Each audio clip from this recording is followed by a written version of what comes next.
All right, guys, welcome back to the stream. Welcome. If you are new, it is a evening Sunday stream. What is going on? Michael says he is drunk. We got Michael Werniff drunk stream. Damn. 2026. Full of surprises. MRPD, what's up, man? Appreciate you guys showing up. It's really interesting to kind of go live right away to see how the notifications work, you know? They seem to work better. But, you know, the title of this stream, the PS5 generation never happened. It was fake. It wasn't real. And that's it. That's all I wanted to do. I just wanted to go live and let you guys know that. So, yeah, I don't know what else to do now. That's all I got. Can't wait for RE9. It's my next game purchase. Gonna be great on the Pro and the OLED. Ooh. Yeah, we were talking about Resident Evil 2 Remake yesterday. RE9, bro. Hell yeah. Yo, Michael, you day drinking? It is Sunday. It is Sunday, though. Michael is day drinking. 77-inch OLED. Oh. Damn, MRPD. I'm kind of jealous. I'm not going to lie. That sounds awesome. So, yeah, I'm going to let more people kind of file in. I think some people are definitely going to be a little bit late to the stream. I do apologize. It was just out of nowhere. I missed my window earlier, and I was thinking, like, you know, like, should I do a later stream? And, you know, I had this idea. So, earlier I guess it was last week, technically. Just settling in the bed and seeing MBG streaming. I appreciate you stopping by. Yeah, well, Michael, that's a valid. There you go. Yeah, it's playoffs for football. Good day to drink. He says he'll try not to talk stupid. Dude, PlayStation fans have been talking to angry Stranger Things fans, I see. Well, here's the thing, guys. I earlier this week I did some reaction content specifically for Xbox stuff. And you know, some people they're coming at me like, "Well, why don't you react to some videos about PlayStation? Because it ain't just Xbox." And I was like, you know, okay, well, I guess that's fair, right? Like, what's fair is fair. You know, if I'm willing to hear the crazy criticisms from, you know, certain YouTubers and stuff. I came across this video. Now, I have not watched this video. Okay, we're going to watch it in a little bit. We're going to watch it together. It's called The PS5 Generation Never Happened. This was uploaded 7 months ago. So it's relatively recent. It's not, you know, that old. But it has almost 500,000 views. It has almost 500,000 views. And I'm just curious. This was like one of the first ones that popped up. And again, I haven't watched this yet. So in a little bit, I'm going to hang out and chat with you guys first. But we're going to react to this. And I'm really curious to see. I'm really curious. Have I seen the reviews for Code Violet? Yeah, it's not looking good, man. You think 7 months ago isn't recent? Well, I mean, compared to other stuff that popped up, Jay. I mean, I'm seeing stuff pop up that's like 2 years old, 3 years old, 5 years old. So for me, that's relatively recent. Although I'm sure there's probably stuff that's more recent than that. But yeah, what do you guys think? Did the PS5 gen never happen? And the big thing is I'm hoping there's a couple of other related videos that we may or may not react to depending on how it goes. But I want to start off with this one because it doesn't seem like it's trying to like actively dump on PlayStation. I could be wrong. I haven't watched it, but I'm just curious. Like because when I looked into it, there's like so many negative videos about PlayStation. I'm like, damn. Yeah, Code Violet seems like it's not doing too great. I have no interest in it. Yeah, I mean, this was the team that worked on that one game. This is the team that made that one game that one time for that one console. What was it? God, come on. I know somebody here.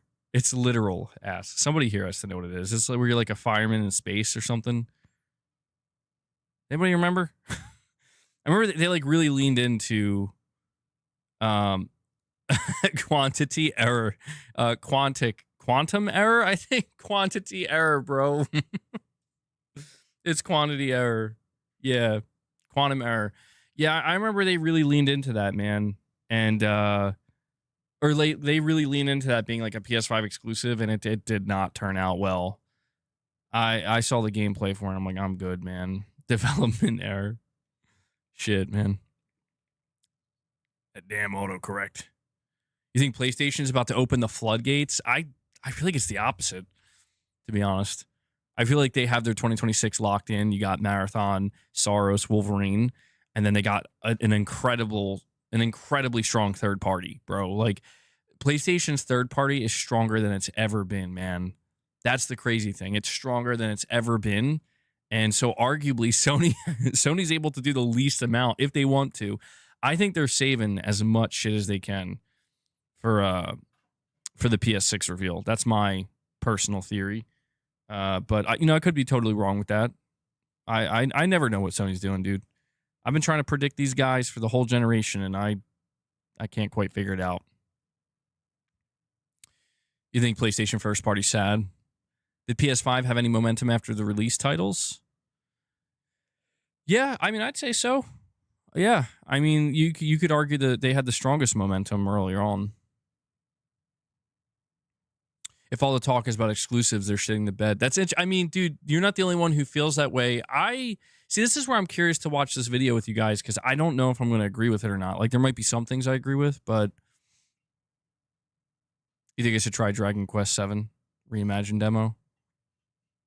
Oh, yeah, Marvel Tokon. I always forget about that, dude. Yeah, Marvel Tokon's coming this year. All right, well, let me bring this up. If you guys want to show support for the channel, consider becoming a member, dropping some membership gifts, super chats, direct donos, the whole nine. You know the deal. If you want to support, I appreciate it. Let me get this video up. I'm gonna move all the way over here, and it should be there, and it's not showing up. Okay. It always does this. It's so frustrating. Hang tight, guys. Hang tight. All right, I think we got it. Let me make sure the desktop audio is coming through. Michael says, get those likes up and I'll help a brother out. Yo, we got Drunk Michael. He's going to come in dropping membership gifts. Only if we hit enough likes, though. Do it. Do it. Do it. Hit the like button. No, seriously, though. Hit that like button, bro. Oh, you know what? Hold on. I have to pop the chat out first. We're at 44 likes, by the way. If you believe the PS5 generation happened, hit that like button. And guess what? Even if you don't believe, hit the like button anyway. Hit the like button if you want it to be real. All right. You're saying you think PlayStation was banking on Concord and Marathon, and they both kind of dropped the ball. The Factions live service that messed everything up. You just have to wait because they created empty space with 4 games. Yeah. God, why do I feel like Concord is going to show up in this video? Surely you can have a conversation about the PS5 generation without mentioning Concord. I think James might be an Xbox fan. Marvel Tokon, you think should have been everywhere because it's a fighting game. I mean, it might go to Xbox and Switch one day. I wouldn't completely, rule that out.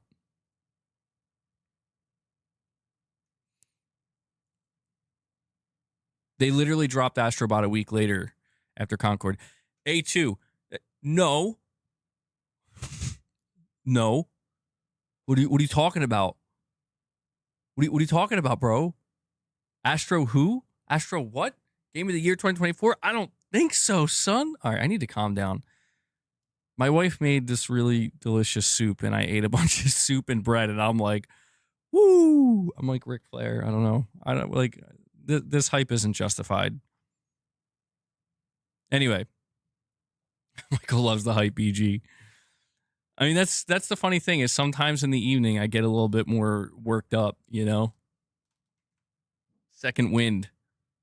Meanwhile, like at like 1:30 p.m., I'm like passed out on the sofa, like with a massive crash. I'm like, what the hell happened? Speaking objective truth is hating. Whoa, whoa, whoa, whoa, whoa. I don't know. Is James hating? James says he's a fan of gaming. I don't think it. Well, listen. I think it's okay. It's okay. We're welcoming the PlayStation criticism today because we're going to be going over this video. Guys, hit that like button. All right. Michael says he'll drop some member gifts for you guys if we get enough likes. Let's shoot for 75, maybe 100. I don't want to be too hard on you guys because this is kind of a stream out of nowhere. And I think there's a lot of people right now totally unaware that we're streaming, which is why I'm trying to wait to bring this video up. It's the problem. Everybody's so conditioned for me going live earlier. There are people literally asleep right now that would normally be tuning into my stream. I'm sorry. I'm so sorry. Every company should be criticized. Xbox, PlayStation, Nintendo. We as consumers need to keep them on their toes. I won't argue with that. I agree. I agree for sure. I don't know about that. You're saying the PS5 sold what it sold because there's no competition. Partially, mostly not. Mostly not. I think that's only because you have to remember, like, Xbox was really trying in the beginning, dude. They were. I mean, I feel like now, yeah, people buying PlayStations now, maybe that's it's more true now than it was before. But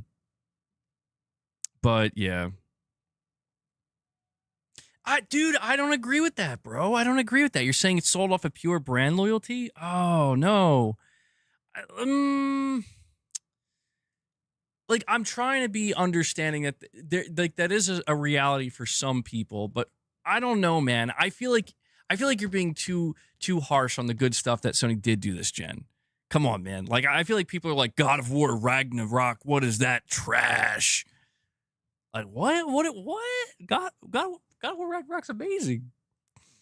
I don't know, man. I don't know. Like, at some point, and I'm not calling you out, James. I'm just speaking generally. At some point, I feel like it became cool to, like, hate on PlayStation exclusives.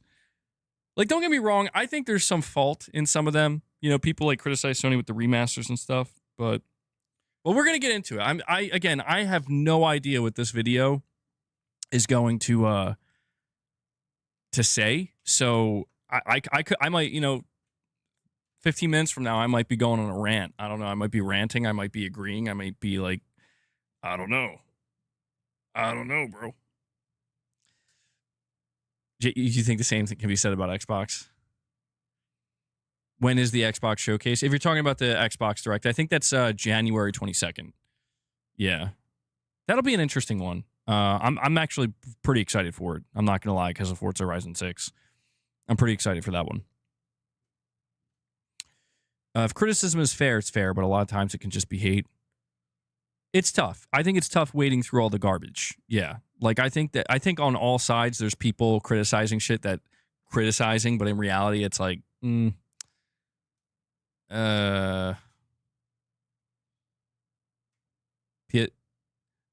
PS5 is the FOMO gen. The FOMO. That's it. That's interesting. That's an interesting perspective. The FOMO gen. You think so?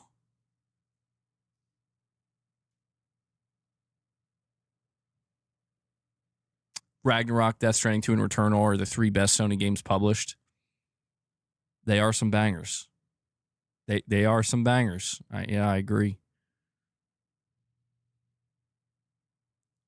When was the last new Sony IP? Dude, I think one of the biggest mistakes that Sony made this generation was they did do new IP, but they banked on the wrong area, man. They're like, Concord, new IP. Destruction All-Stars, new IP. Fair Games, new IP. And I'm like, oh, God, Sony. Like, bro, I appreciate the energy, but, like, I don't know that that's a new IP that people were asking for, you know?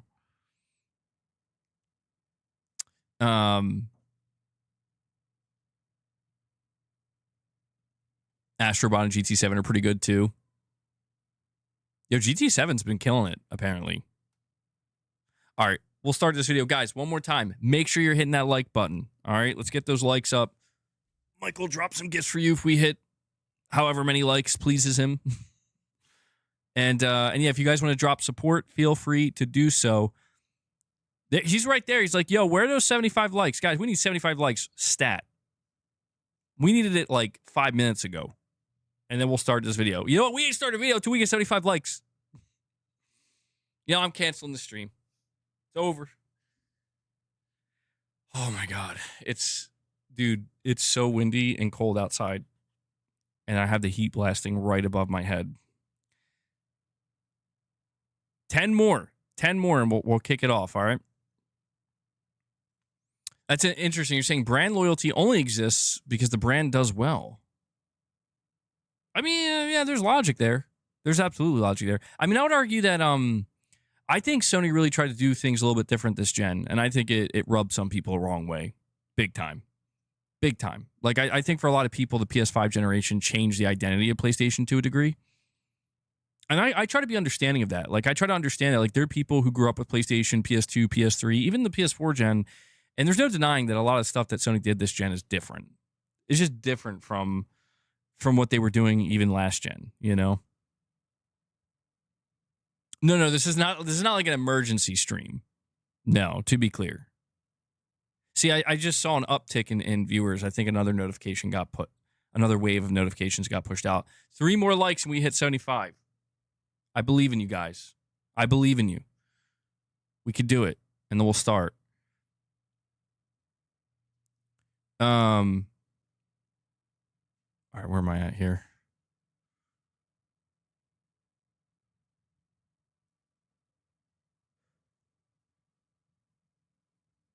Interesting. You think the PS5 is a watered-down PlayStation?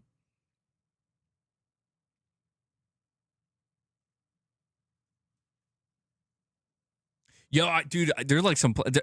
Not haters, but there are some people ready for this, bro. We did it. We hit 76 likes.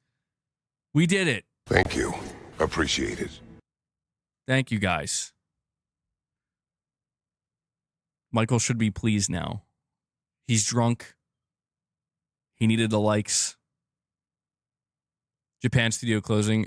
Dude, Japan studio closing really pissed people off. And Michael Werneth! Holy bro, he dropped 50 memberships. He dropped... Michael, bro.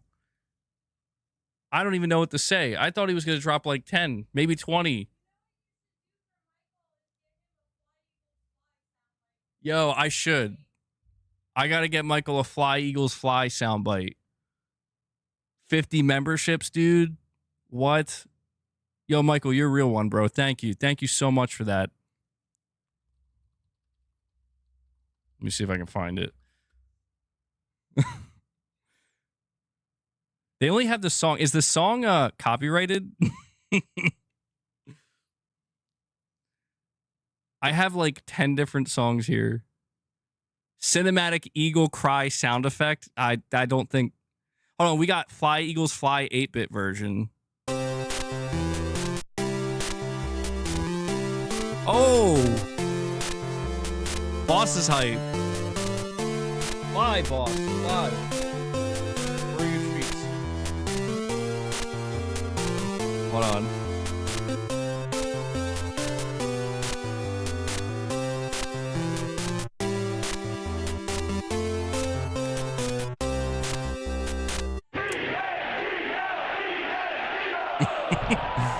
There we go.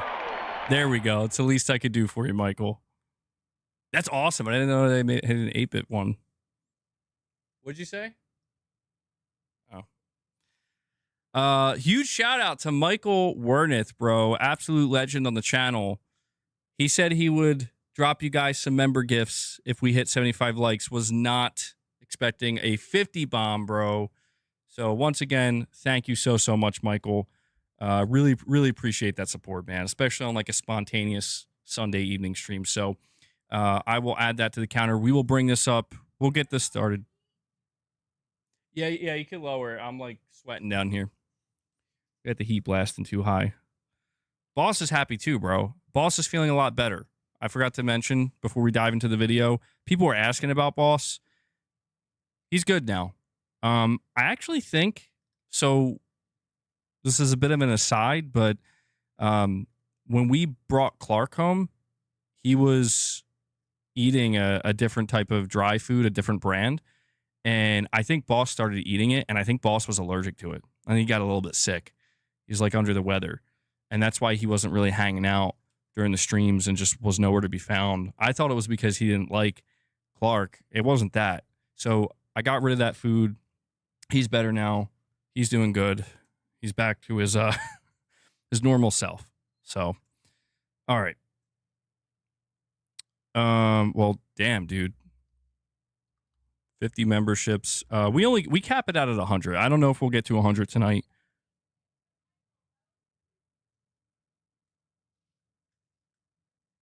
MBG, you're my number one supporter. Thank you. Well, thank you, Michael. I appreciate it. You're number one here too.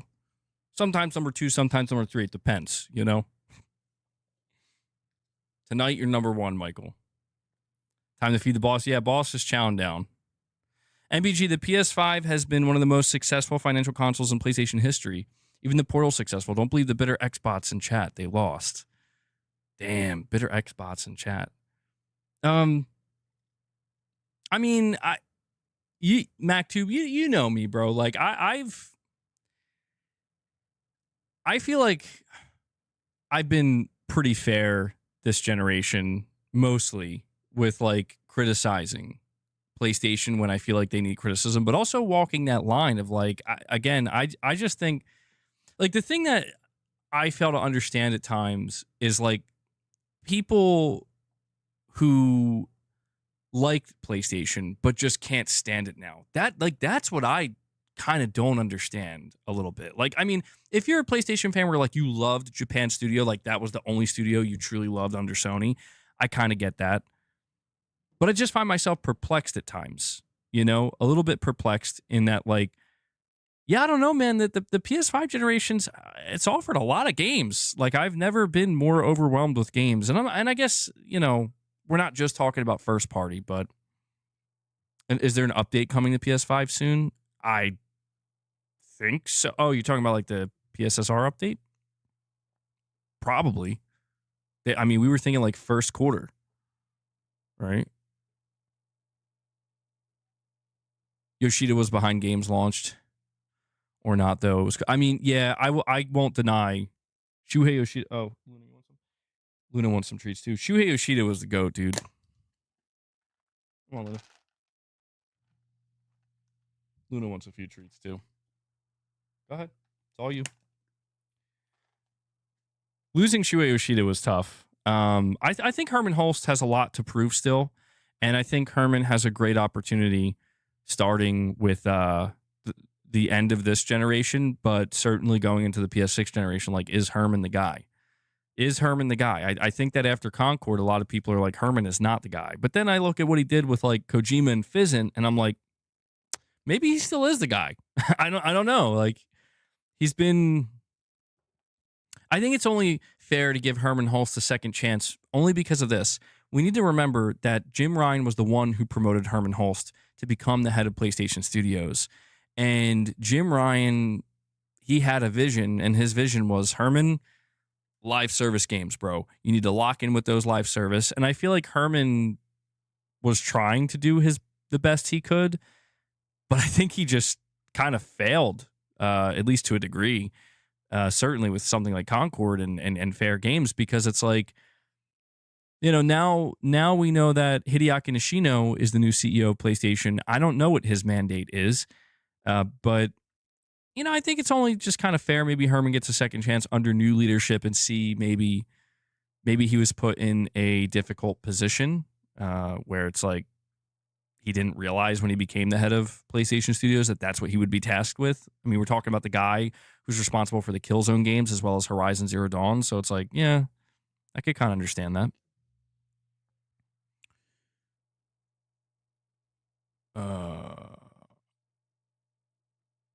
Yeah, that'll be interesting. The PS5 to PS6. The PS5 felt like a significant jump in a lot of ways. All right, but we're going to bring this video up, guys. All right, Luna's... I'm just letting you guys watch Luna for a minute or two here. Luna's getting huge, dude. Oh my God. She is getting massive. Oh, okay. All right. She's like, whoa, hey, trying to eat here. All right. Let's bring this up. We've waited long enough. All right.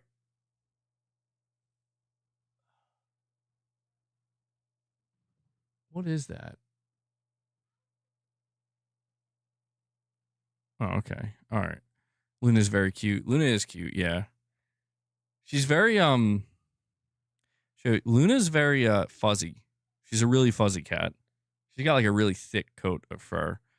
And don't tell boss or anybody, but she's like my favorite to pet because she feels like a pillow, dude.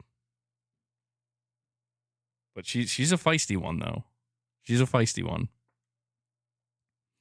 All right, here we go. I have not watched this video yet. This video is titled "The PS5 generation never happened." Has 500,000 views. Okay, yeah, we won't tell boss. MBG PS5 won't be PS5 until GTA 6 and Wolverine. It'll be interesting to see how people talk about it after that. Here we go. Every time I look over at my PS5 sitting over there under the TV, it feels kind of new. Still, like it's a fresh console that just came out not too long ago. And yet, this thing came out 5 years ago. 5. And that's the part that messes with me. Because it just feels like things have been too quiet with the PS5. Sure, there were some heavy hitters early on, like Demon's Souls Remake, Returnal, Ratchet and Clank Rift Apart. Those were some good times. For a minute, I really thought we were about to hit that PS5 era stride. It kinda had that next-gen feeling. But then, almost like someone forgot to flip the switch, it just all kinda slowed down. The momentum evaporated. And I kept... Interesting. I want to say one of the things this guy mentioned right off the bat is quiet. He said it felt too quiet. I don't know who this person is. I've never run into this YouTuber. The name is RTG. RTG. Kind of like MBG. And it's worth noting this guy put out a second video a month after this called "The PS5 Generation Might Finally Be Starting." Oh shit. I do wonder if this is a fellow showcase enjoyer, though. I do wonder if this is somebody who like is coming off of the PS4 gen, is used to having all these showcases, and when he says like it's been kind of quiet, like maybe that's kind of what he's referencing. But he's saying it all kind of slowed down. Waiting for that tidal wave of exclusive PS5 only titles to wash over me, but it never came. I don't want to sound ungrateful because, yeah, I've played some great games on the system, but most of them, they weren't even made for the PS5. They were cross-gen, like Horizon Forbidden West. Great game, beautiful even, but I played it on PS5 knowing full well that there was a PS4 version out there, holding it back just a bit. Same. Okay. So right off the bat, he's coming from the angle, and this is like one of the more common things you see, and you can't disagree with it. It depends on your perspective. I think my perspective on this has changed a little bit over time. But this is somebody who, to him, the PS5 generation did not feel as good as it could have because of games like Horizon Forbidden West and God of War Ragnarok also being available on PS4. And he mentions them kind of the PS4 kind of holding these games back. And I do wonder about this. Like, this is like the great question for these cross-gen games is like, what could have been achieved if they weren't held back? Or sorry, not held back, if they weren't cross-gen. Would anything have actually be held back? Because I oftentimes wonder if, let's just say like God of War Ragnarok, right? With God of War Ragnarok, they could have, I guess if they really wanted to, like they could have made that a PS5 only game, and they could have just said like, yeah, this is the next gen God of War. But I think the problem there is that people would have played it and they would have realized like, wait a second, like this area of the game I'm in is literally in God of War 2018. You know, like when you're at Kratos' home. So it's like, what's going to happen in this game that's not possible in the PS4? And I think sometimes it's worth noting that it could have went the other way around, where people could have actually criticized Sony even harder if it's like, bro, there's no excuse for this game not to be on the PS4. But yeah, I mean, there's no denying that this is one of the things that people throughout this entire gen, they have felt like this is an area that Sony kind of lacked in, where it's like PS5 only games. It took too long to get to that point. Where my sunglasses, you're saying, watch Bueller's vid from 4 days ago about Naughty Dog called What Happened to Naughty Dog. I think it's on his Bueller News channel, near 300K views. Oh, yeah, I didn't watch that one. I know exactly which one you're talking about. Oh, no. not a Naughty Dog video. Shit, all right. Remind me, when we finish, this video is only like 13 minutes long. It's going to turn out to be an hour for the amount of time I'm taking. Remind me when this one's done. We could go check that out. I'm actually really curious about that. I meant to watch that video on my own time. All right, let's see. For God of War Ragnarok. Amazing experience, don't get me wrong, but it wasn't that seismic leap forward I was craving. It didn't feel like something that could only exist on this generation. And this is where my hesitation about the PS6 really comes from. Not because I don't love tech, not because I'm some curmudgeon clinging to the past. Curmudgeon. It's because I don't feel like I've lived through the PS5 yet. Like, really soaked it in. There's been no definitive season, no golden age, just this long, hazy twilight, you know? I want to talk about the one that got away. If you've ever wanted to see a grown adult cry in a very composed, quiet way, bring up the Bloodborne remake, or specifically, the lack of one. The absence of one. I've been dreaming of that thing for years now, literal years. And I thought for sure that when the PS5 was gearing up to launch, or heck, even a year in, that this was the moment.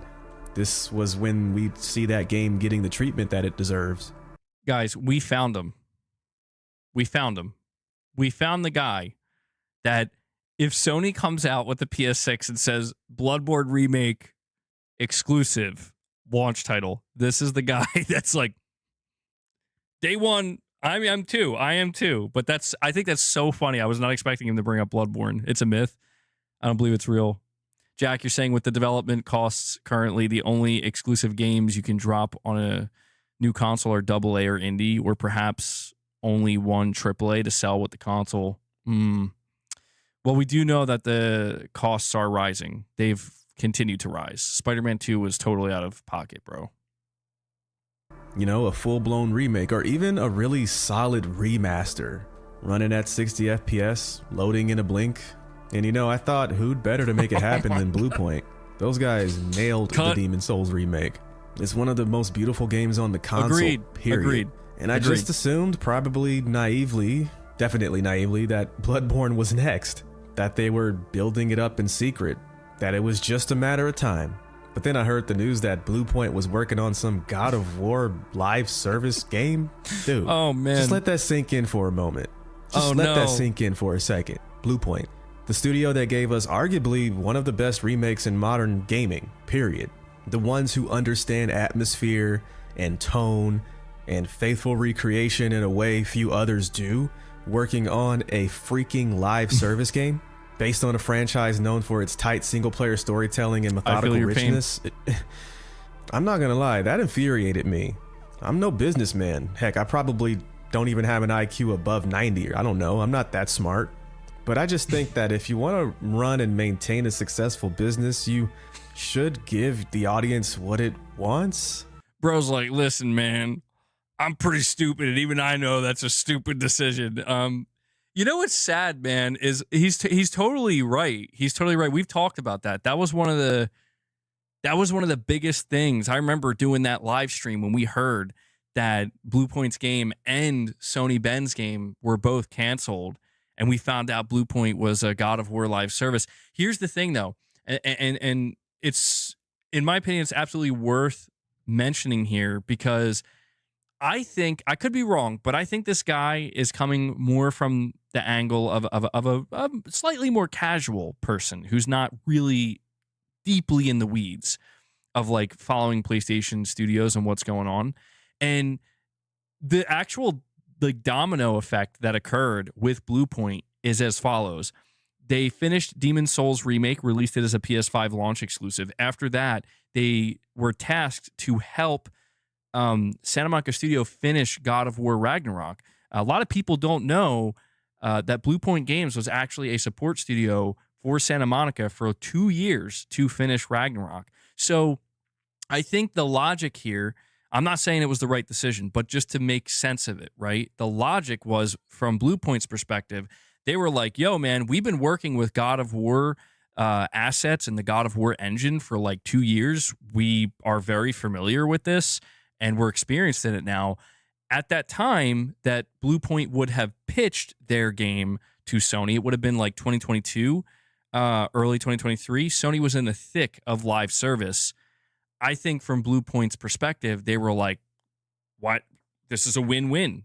We're going to, Sony's going to be so hyped about this. And I'm sure Bluepoint had some kind of vision, but yeah, man, I just think you could tell, like, so many people at PlayStation during this generation, because of the big live service push, they got lost in the sauce, bro. They got lost in the sauce.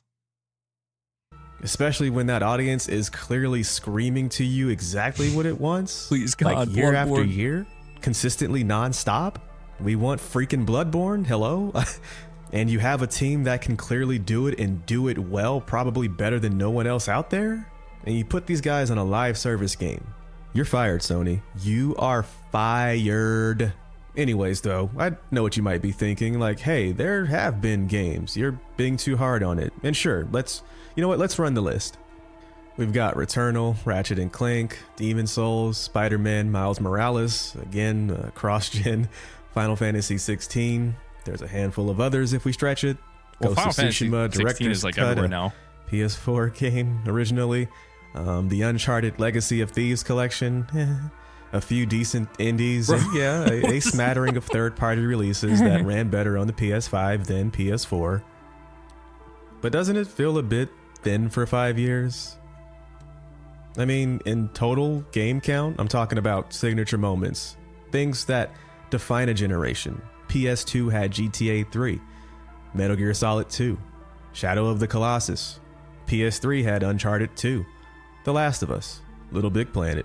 PS4 had Bloodborne, God of War, Horizon Zero Dawn. What's the game that defines the PS5? I'm still waiting on that, if you ask me. If I think really hard about it, maybe Demon's Souls Remake. For me personally. Yo, did this guy, hold on. He didn't play Astrobot, did he? No, come on. Like, I'm not saying Astrobot defines the PS5. Did he mention Astrobot? I don't think he mentioned Astrobot. I got to defend my boy Astrobot here. That's all. That's all. I don't know. What do you guys think? What do you think? See, what's interesting about this video is I feel like there's not a single thing he's saying that I didn't expect. Although I was interested, it was interesting to me that he started talking about Bluepoint. I wasn't expecting that per se, but just the angles he's taking. Like, I've been seeing this the entire generation, and I'm like, dude, I really think that what he's describing is something that I could be wrong. I could be wrong. But I think the moments he's describing are literally about to happen in the next 16 to 24 months. And I know how that sounds. Like, just wait. No. I'm just saying we are past the live service fuck up. And we are now at this point where we do have games like Soros, Wolverine, GTA 6. I know GTA 6 is a multi-plat, but still, I mean, come on, it's going to be a defining game of the generation, no doubt about it. We have games like Intergalactic, and I would assume, hopefully, God, I hope I'm not wrong about this, but I think Sony's probably got a couple more things up their sleeves that they've been saving for the closeout of the PS5 generation. So I do think that what he's describing. Also, I don't think he mentioned Spider-Man 2. Did he mention Spider-Man 2? I think what he's describing is actually going to happen before the gen is up. That's the important thing, is like, I think some people are actually worried, understandably, that if you've been disappointed with this generation so far, there ain't nothing left to look forward to. It's over. This is it. I actually think it may be the opposite. Maybe I'm just looking at the glass half full here, but I'm thinking they actually can look forward to that. And yeah, I got Corey Barlog's game, which I'll be honest, I'm not even convinced that that's a PS5 game at this point. It's got to be. Dude, Corey Barlog's game has to be a PS5 game. It's been in development for this long. It's definitely been made for the PS5. So no doubt about that, even if it comes out later on. But yeah, that's true. The PS4 didn't have great launch titles. It was a little slow to start with the PS4. MacTube, you're saying, MEG, I think the longer you play games, the harder it is for you to get excited and impressed since you've seen everything, especially if it's a sequel. Well, that's the thing. A lot of people do feel that there were too many sequels this generation, that games like Spider-Man 2, even though it is like a defining PS5 exclusive or like only, not cross-gen, it still feels so damn similar to the PS4 version of Spider-Man 2018. And yeah, I just feel like that's why I'm like, Wolverine, bro. Like, the timing is right. Wolverine, I think, is going to be that kind of like, oh shit, like, here we go. I've been waiting for a game like this to drop on the PS5. It's not Spider-Man. At least shouldn't feel like Spider-Man. Stray was amazing. Personally, maybe even Returnal. Returnal is a tremendous game. Just phenomenal, Agreed. In my opinion. Agreed. And I can't wait for that spiritual successor for it to come out. I think it's called Saros or Saros. I'm not pronouncing that right, but you know what I'm talking about.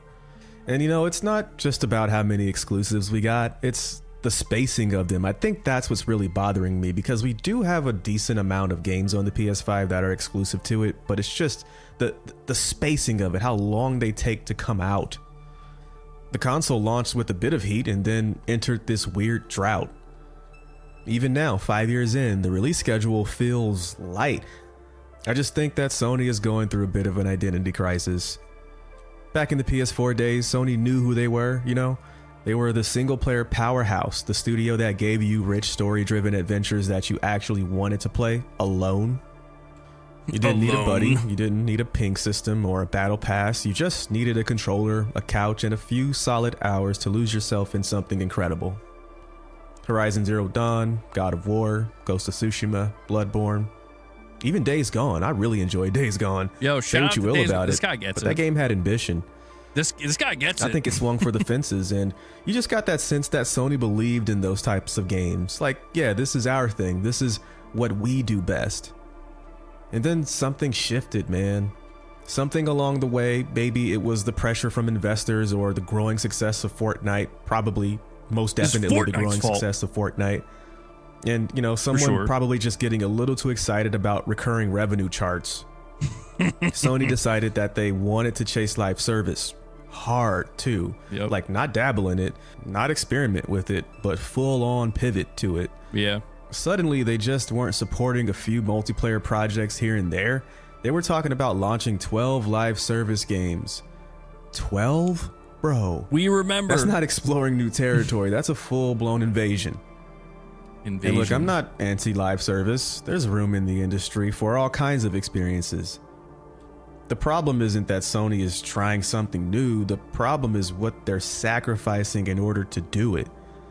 Studios that were built around strong single-player storytelling games being reassigned and repositioned to live service games, dude.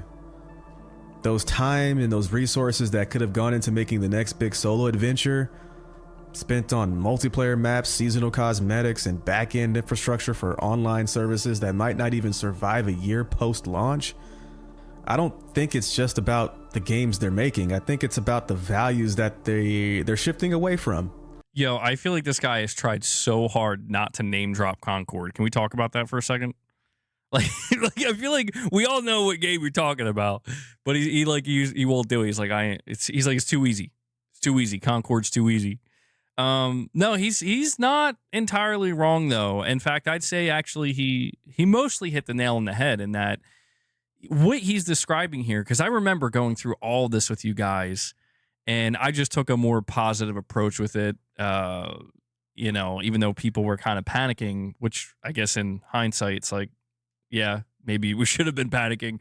when Jim Ryan was like to investors, like, we're gonna have 12 live service games out by 2026, and people were like, so he said, I'm sorry, Jim, you said 12. He said 12 live service games. He's like, yep, 12 live service. And what's crazy is a couple years later, shortly before he retired, he was like telling investors, like, listen, if even just one of these games takes off, it would be a success. Like, it was worth it. And it became kind of apparent that Jim was willing to literally sacrifice anything, clearly, that PlayStation has built up over the decades if it meant a successful live service like Fortnite or GTA Online or, you know, many of, you can name, insert like any successful live service game. And to be fair, they did get Helldivers 2, but what he's describing here is not wrong, because it's just true that there's a limited amount of resources, there's a limited amount of budget, there's a limited amount of time, there's a limited amount of manpower and how many devs you can get, talented devs, to make these games. There is no denying that some of the games that we're going to get at the end of this generation, or some of the games that are going to be announced in the next year or two, are going to be a bit delayed, in that, you know, realistically, if this live service push never happened, some of these games probably could have came sooner. Like, I'll give you a great example. As he mentioned earlier, like Blue Point Games and Sony Bend. These are two studios that God, it's so painful to have to say this, but they're not going to be putting games out on the PS5. The only two games you're getting this generation from those two studios are Days Gone Remastered and Demon's Souls. Now, Demon's Souls is great, but it's painful to think, like, God damn. So, like, even if Blue Point Games did decide, was Destruction All-Stars the 12th, even if Blue Point Games did decide, we're going to remake God of War 1, or we're going to remake Bloodborne, we're the remake studio, we're going to stick to what we know, even if they did choose to do that, it's not coming out. Like, it might still be a PS5 game if it's cross-gen, but it's not coming out next year. It's not coming out 2027. Like, 2028 would be the absolute soonest, and even then I think that might be a little too soon. And the same goes for Sony Bend. And that's what makes it difficult, right? Because these are two studios that if they didn't try to pivot to make these live service games, right now we could be anticipating Blue Point's next big remake. Right now we could be anticipating Days Gone 2 or a new single-player IP from Bend. And there's just no denying where, no matter how satisfied you are with the PS5 generation, right? Like, I don't fully agree with everything this guy's saying. Like, the big criticism I would give this guy for this video personally, and it's not even a major one, it's, if anything, it's just, you know, different strokes for different folks. My criticism is I think he's being a bit too harsh on the games that Sony's studios did release this gen, and kind of downplaying them a bit too much, at least for me, because some of these games I think were actually fantastic and truly have made this a good generation for me. But yeah, it is just undeniable that no matter how satisfied you are with the PS5 generation, if these studios didn't mess up, or Sony's management didn't mess up by pivoting them and allowing them to just so eagerly run into the live service wall, we would have more games. The PS5 gen should be more filled out than it currently is. It just so happens, and this is kind of the funny part though, right? To look at it from a more business angle, where I'm not saying you have to care about it from the business angle, but it is interesting to think that if there was ever a time for Sony to hit that wall and screw up, this was the time to do it, because they got away basically scot-free. You know, I think that's a kind of crazy thing here. Is it's like, from Sony's perspective, they're like, wait, we put out Concord and canceled a bunch of games and kind of failed with our live service push, and you know, we had a much more spaced out generation, I guess you could say. And we still beat Xbox. Wait, Xbox is bringing their games to our console. We're getting Halo now, and GTA 6 is not releasing on PC. So it's like, just from those perspectives, you can see how Sony's like, well, you know, it was worth trying. You know, we tried and we messed up, and now we'll just, you know, we'll course correct. Everything's fine.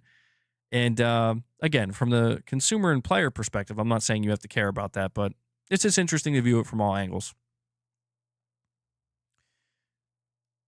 is basically a crash course how to do live service after skipping every multiplayer lesson. Well, that's another thing too, before I finish out this video, is you do have to wonder how much Jim Ryan and Sony maybe felt like they were overcompensating. We're like, we didn't make any live service last gen. Like, we just focused purely on single player. Now we're left in the dust. Now we got to double up. And it's like, well, I understand the logic, but it's like, you probably didn't need to do that. You know, like, it's okay if you're late. It's not a matter of timing. It's a matter of just do it right. You know what I mean? Do it right, and you'll be rewarded. All right, let's finish this. If you ask me, that's why the PS5 feels like it's lacking a soul. But don't get me wrong, they would be fools not to chase some of that live service type of stuff. You just can't deny, like, when you look at how much money Fortnite is making every single day, if you're a business, you're going to want some of that too. But it shouldn't be at the cost of sacrificing some of your best single player developers. Because you can't get that time, that focus, and that energy back. You know, once it's gone, it's gone. Let me go back to Bluepoint for a second, because honestly, I'm still salty about it. Bluepoint was in such a unique position after Demon Souls. They had this momentum, this goodwill, this trust from the community. I agree. People were ready to crown them as the next great studio for remakes. Heck, maybe they already had the crown. I forgot about Shadow of the Colossus. Yeah, that remake was amazing. But it felt like they were on the verge of stepping out of that shadow of just being the remake team and becoming something even bigger possibly. And Sony had the perfect opportunity to build on that success. Just give Bluepoint the Bloodborne remake, please. Give them something bold and beloved to breathe new life into. Something that would have defined the PS5 era. I mean, it could still happen, maybe, hopefully. I don't know though. I mean, maybe it's happening right now. I don't know. But anyway, he won't give up hope. maybe I don't know.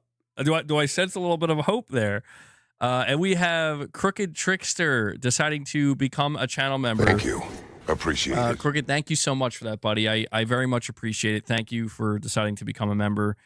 We do have members exclusive content, by the way. So like when we're wrapped up with today's stream, if you want more content, you can go check out the members tab and see what we got over there.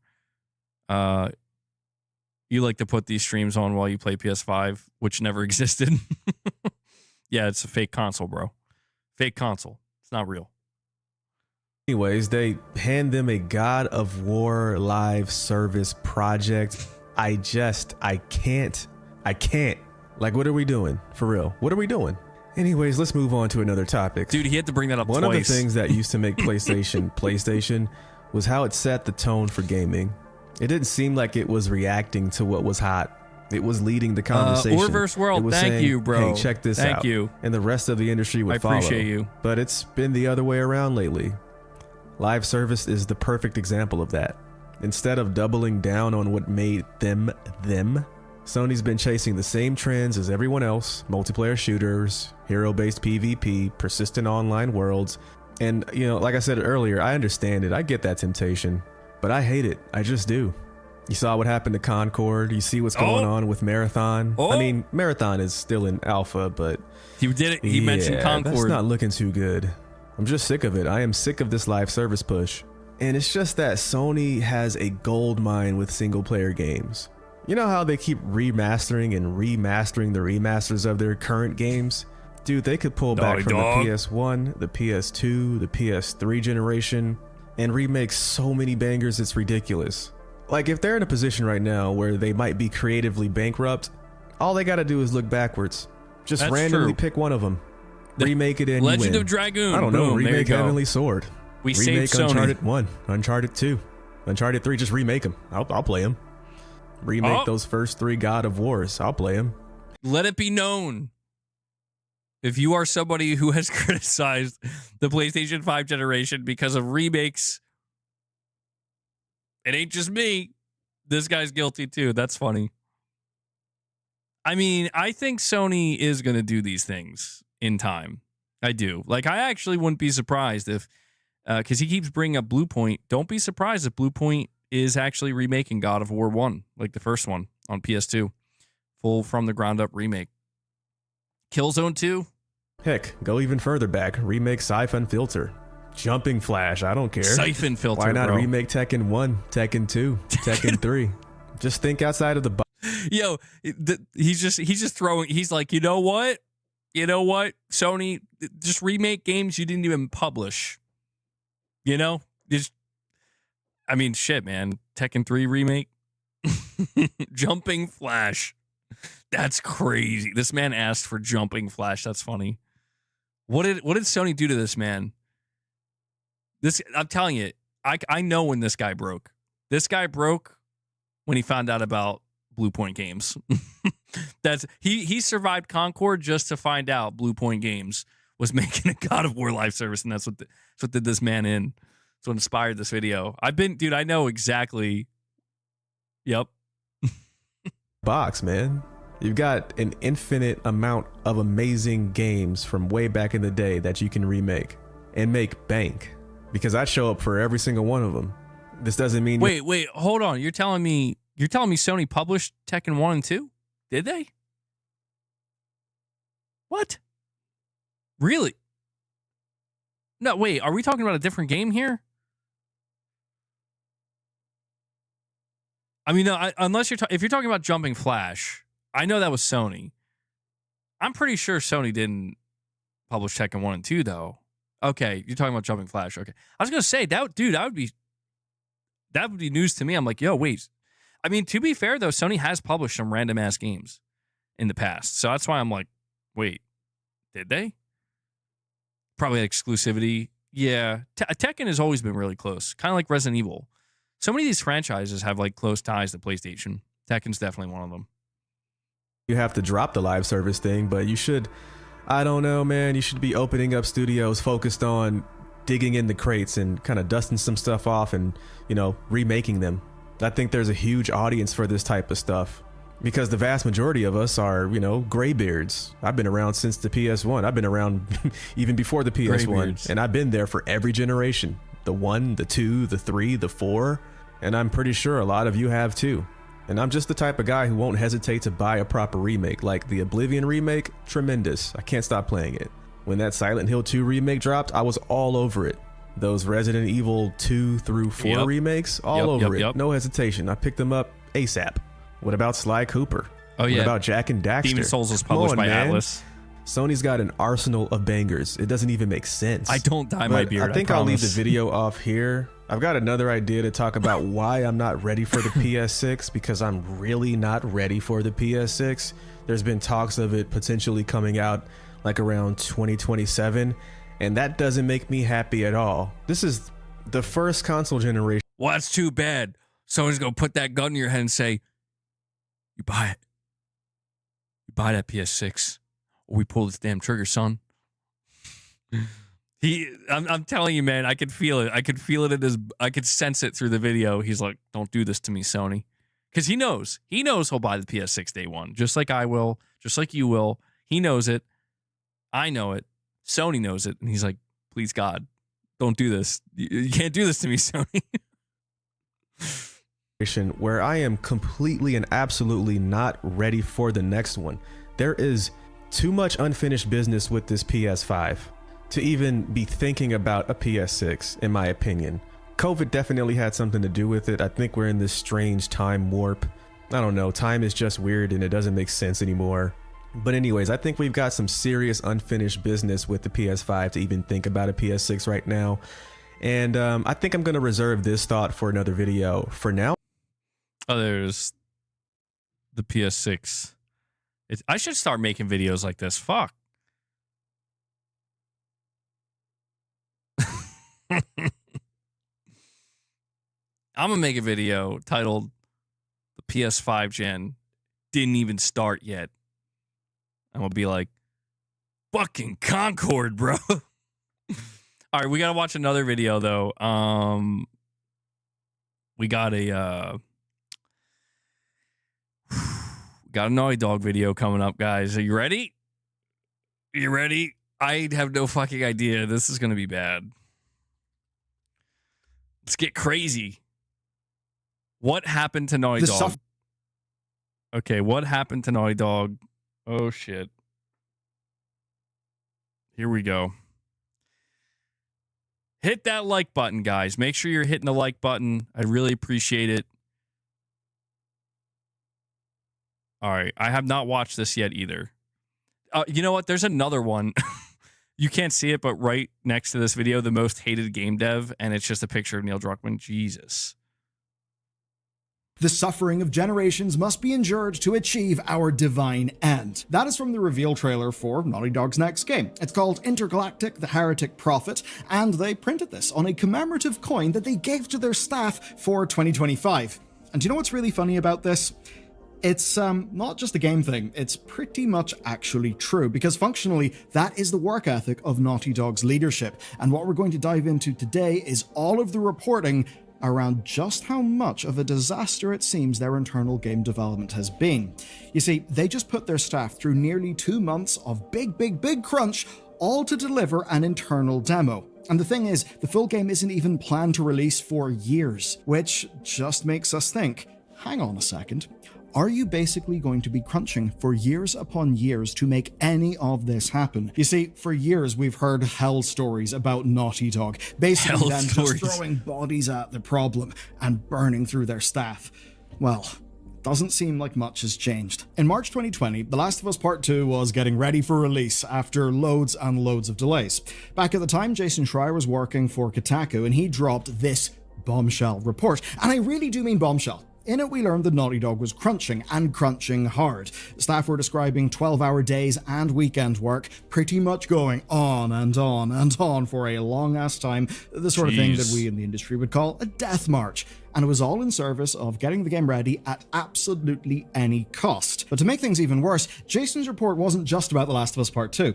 It actually revealed that this crunch stuff was going on as far back as 2016's Uncharted 4. Now that's a game that Neil Druckmann, the co-director, kind of darkly described as a reflection on the drive that leads many people in game development to crunch, which is of course rather easy to say when, you're kind of the boss. Now, to make this sort of thing relevant to like you and me, I just have it in my head.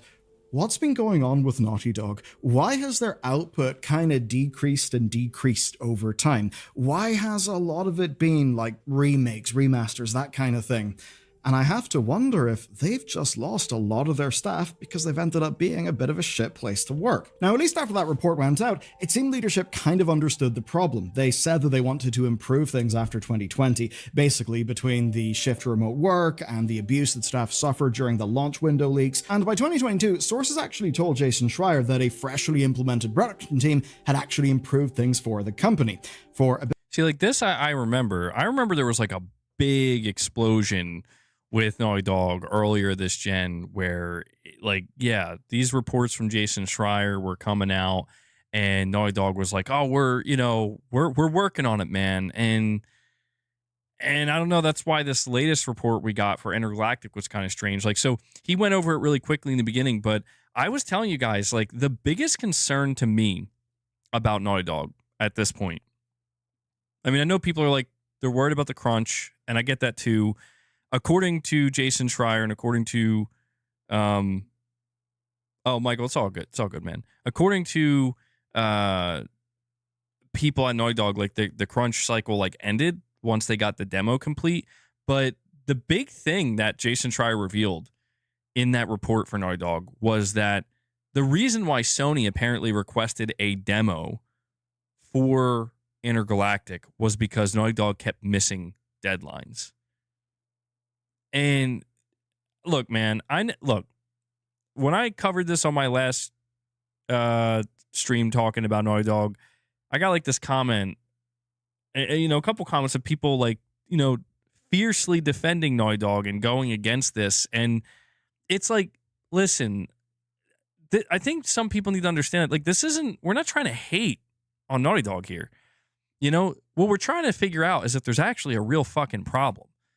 And as far as I can tell, there is to a degree. Whether or not it's as bad as everybody, as a lot of people are making it sound, that's the real question. But there's just no denying that the last new video game that Naughty Dog put out was The Last of Us Part 2 in, June of 2020. And, since then, it's been one remake, 2 remasters, and a canceled live service project. And Intergalactic is this is the game. Like, this is the Naughty Dog game. It's not The Last of Us Part 3. It's not a new Uncharted. It's not a Jak and Daxter. It's this. And I appreciate that it's a new IP, and I want to see Naughty Dog, you know, blow me away and be like, this game looks incredible when we see the gameplay. But there's just, in my opinion, there's no way around the idea that, okay, it's not great if you only get one game out this gen and it's at the very end of the gen, but it's better than nothing. But what makes me concerned is that we're getting these reports that, like, dude, they're crunching just to get a fucking demo for Sony. I'm like, what? Like, I'm not trying to spread the fear, uncertainty, and doubt, but it's just like, what is going on? And, you know, if we talk about like studio mismanagement, we've seen this. Like, to be clear, guys, this is nothing that's new in this industry. We've seen some of the goats go down. And that's how it begins. It begins with like a couple bad reports. Like, you know, they'll figure it out. And then you get more. And then there's like a dearth of games. And then there's a dearth of progress. And then you hear about people leaving and you hear about mismanagement. And then it just starts to snowball. And then before you know it, you get fucking situations like we've, I mean, like, what's that, the studio that comes to mind? It was Casey Hudson's studio, BioWare. BioWare's like a famous example of like, goddamn, dude, like, you lost it. I think about like 343, and I mean, we can even look at Bungie to a small degree, or actually to a large degree when you look at the amount of layoffs they've had due to mismanagement. But you look at even like 343, where like, dude, 343 got gutted. Like, those were the people that were tasked with like, okay, you guys are going to carry the Halo torch. And it started like, okay, with Halo 4. And then it ended up being like, yeah, no, you guys, you crashed it. Now, to be fair, I don't think 343 was ever considered like a GOAT studio, but it's just, this shit does happen. Like, no studio is bulletproof. And I think people have this idea, like, even Rockstar is not bulletproof, right? Keep in mind, Rockstar can only do what they're doing with GTA 6 because they have GTA Online. If they didn't have GTA Online, GTA 6 wouldn't happen this way. GTA 6 would have been out years ago, and who knows what it would have been like. You know, it's just a matter of, when you see the red flags of mismanagement, you gotta sort that shit out sooner rather than later, because if it starts to go on, it starts to create a rot. And that rot, if it gets bad enough, can, like, I'm not saying it'll like take Naughty Dog down and close them. Nothing like, I don't think it would ever be something like that, but it can truly gut a studio and turn them into a shell of their former self. And I don't, you know, look, man, I don't think anybody wants to see that happen with Naughty Dog. And, you know, I'm not trying to take anything away from them. Like, you know, one of the so before I continue this video, one of the things that people bring up all the time is like, well, has Naughty Dog put out a bad game yet? Like, what about The Last of Us Part 2? You know, what about The Last of Us 1? What about Uncharted 4? Like has Naughty Dog fucked up yet? And it's like, well, no, but again, man, like, when you learn, this is maybe more of a matter of like, do you want to know how the sausage is made? And maybe the only time people want to know when the sausage is made is when it turns out bad. You know, you're like, what the fuck went wrong? I think that's what people really kind of focus on and pay attention to. But all right, let's see. Let me continue this. A bit of a quote on that. Well, in 2024, the QA lead Patrick Gross explained in a documentary how things had changed. Though obviously, given the existence of this video, I'm not too sure how it went. Here's what he said. When we onboard people, we tell them we have a reputation as a studio for crunching, and it's something that we don't want, and it's something we're not going to do anymore. I hate to shock you, but the reports are that they are in fact doing it again. And in this case, it is down to pressure. And that's because by the end of 2025, Naughty Dog were under severe pressure. Look, if you don't want to code or you're not into games, skip this, but if not, then I have... What we're talking about today then is 7 weeks of mandatory and seemingly unpaid overtime for Naughty Dog staff that ended just before Christmas. So, the team found themselves crunching again, even though we had all of this PR-ish stuff saying that, oh no, we don't do that sort of thing anymore. Now, this is an allegation that's coming from Bloomberg's Jason Schreier, and in his report, he cites people working on Intergalactic. And as for what was demanded of them, well, it was at a minimum 8 hours of extra log development time per week, all in office, and that this was overriding their previous 3-day-per-week policy. That's 3 days of having to work physically in the office. Now, obviously, if you're working 8 hours more a week and you're not being paid for those 8 hours, I think something's going fairly wrong. Now, it's on surface level weird, but I think is not so. Yo, hold on. You're saying if this video was about an Xbox studio, it'd be a different tune being sung. You're saying I would be way harder? Not really, dude. Not these days. Maybe in the past. I mean, dude, when it comes to Microsoft, I've been talking for years about how I'm talking about Microsoft here, by the way, not like Bethesda management or Activision Blizzard management. I mean, we've talked about that as well in the past, but Microsoft, I've made it clear, like, they're not good either. Like, Microsoft, I've given up on Microsoft mostly. Like, I don't have it in me to care about what the fuck goes on with Halo Studios because, or like, you know, the Coalition or even most of Bethesda at this point, because it's just like, dude, it's like, bro, I don't. Microsoft has not proven themselves as a good publisher of video games. You know, like. I'm sorry, but we're talking about a company that like, oh, hey, we finally got like a Game of the Year contender or a game that's getting recognition with Hi-Fi Rush. Shut that fucking studio down. It's like, oh, okay. Like, I don't know what to, I can't help you guys. The thing about Naughty Dog is I don't want to see Naughty Dog or PlayStation Studios go down that road. I don't want to see it. I don't want to see Naughty Dog become a shit studio. I mean, a truly shit studio where it's like, this is it, man. Like, they don't make good games anymore, you know, or like if all of this, if everything that's going into Intergalactic as is being described here and it turns out to be a mediocre game, it's like, what the fuck? I don't think it'll be mediocre, but I don't know, man. I don't know. I don't think I'm really defending Naughty Dog that hard. Bro, I'll be honest. If you heard what I had to say about The Last of Us Part 2, I don't think you understand. I've been harder on The Last of Us Part 2 than anything Xbox has ever done. I don't know if you know that or not, but I have, trust me, for people who've been around here for a long time, you know that it's like, I get it, man. I get it. Like, I still get this reputation that people are like, you just want to hate on Xbox. It's like, bro, I don't need to hate on Xbox. Don't you understand? Everybody already hates Xbox. I don't have to, like, at this point, I'm just dogpiling. You know? Like, there's nothing left for me to say about Xbox. And you know what the greatest fucking irony of it is, though? There are Xbox games I'm excited for, like Forza Horizon 6, State of Decay 3, and people just ignored. Like, I sit here and I say, like, I still believe State of Decay 3 can be great. I think Forza Horizon 6 is going to be a banger fucking title that Microsoft puts out. And people just, like, ignore that. Be like, we didn't hear that, MBG. We didn't hear what you just said there. What's your thoughts on Starfield, you know? And that's why I'm just saying, it's like, come on, man. Come on. But I think the important thing to highlight here about this video with Naughty Dog is that Naughty Dog is in a position where this is like, bro, the rubber's got to hit the road at some point, and that time is coming.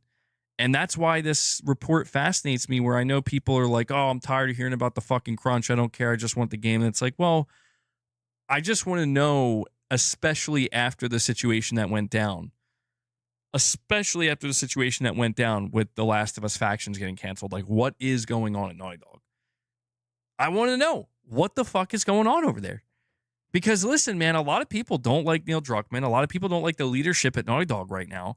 And it's like, one of two things is true. Either he's getting a bad rap and he's not that bad. He's actually, he knows exactly what he's doing. He's really good, and things are just not, you know, they're not lining up well. It's a stroke of bad luck. I don't know. I don't know if it's that or if it's like, yeah, no, you guys need to go. Like, that's what I've been saying about Xbox for years, is that Xbox's leadership needs to be cleaned out. And it just never was. They're just like, we're just going to keep these guys. I'm like, oh, okay. Okay.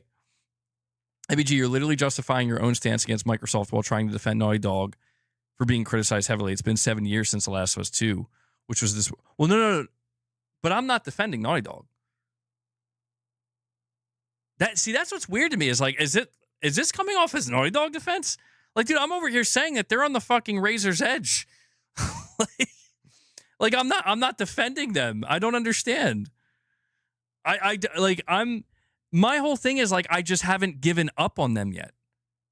That's like, I guess is that a defense? I don't know if that's a defense. Like, I'm not willing to give up all hope, you know, on Naughty Dog yet.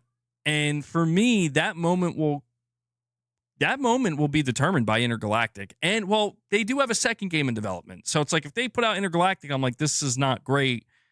I don't really like this game, which I don't know. I don't know if that's likely or not. But they're like, wait, we got this second game. I'm like, oh, okay. I'm just saying, like, Naughty Dog for me, it's like I've said. It's like I've said about The Last of Us Part 2, man.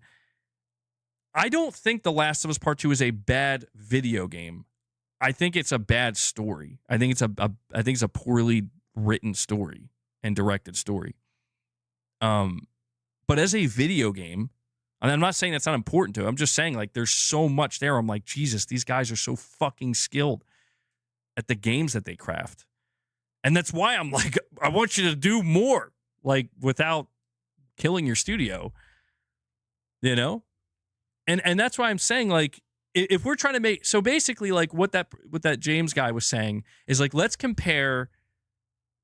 It's always the whataboutism, you know? Like, but what about if it was Xbox? Like, bro, what more do I need to say about Xbox as a whole? You know? Like, Microsoft is as incompetent as they come when it comes to video game management. But you know what? It doesn't matter anymore, man, because it's like now Activision is struggling. Now Bethesda's trying to figure their shit out with, you know, this big Starfield update and shit. And it's like, all right, good luck, Microsoft. You're going to need it. Like, Microsoft's solution to struggling with, like, Microsoft's solution to struggling with video game development and management was, let's buy more. And it's like, yeah, but what if something goes wrong with that studio and those games? What then? It's like, we'll figure it out when we get there. It's like, okay. I mean, it's an option. It's, you know, it's like if Sony were to say right now, fuck, man, we really screwed up with Concord. We need to buy, I don't know, like, we need to buy GTA Online or some shit. Not that would ever happen, but we need to buy some big successful live service game. And it's like, bro, but how do you know you're not going to fuck that up next? If something goes wrong with that, what are you going to do? You know what I'm saying? It's like, you don't know what to do. You don't know what to do. If you did, you wouldn't be in this position. You know what I'm saying?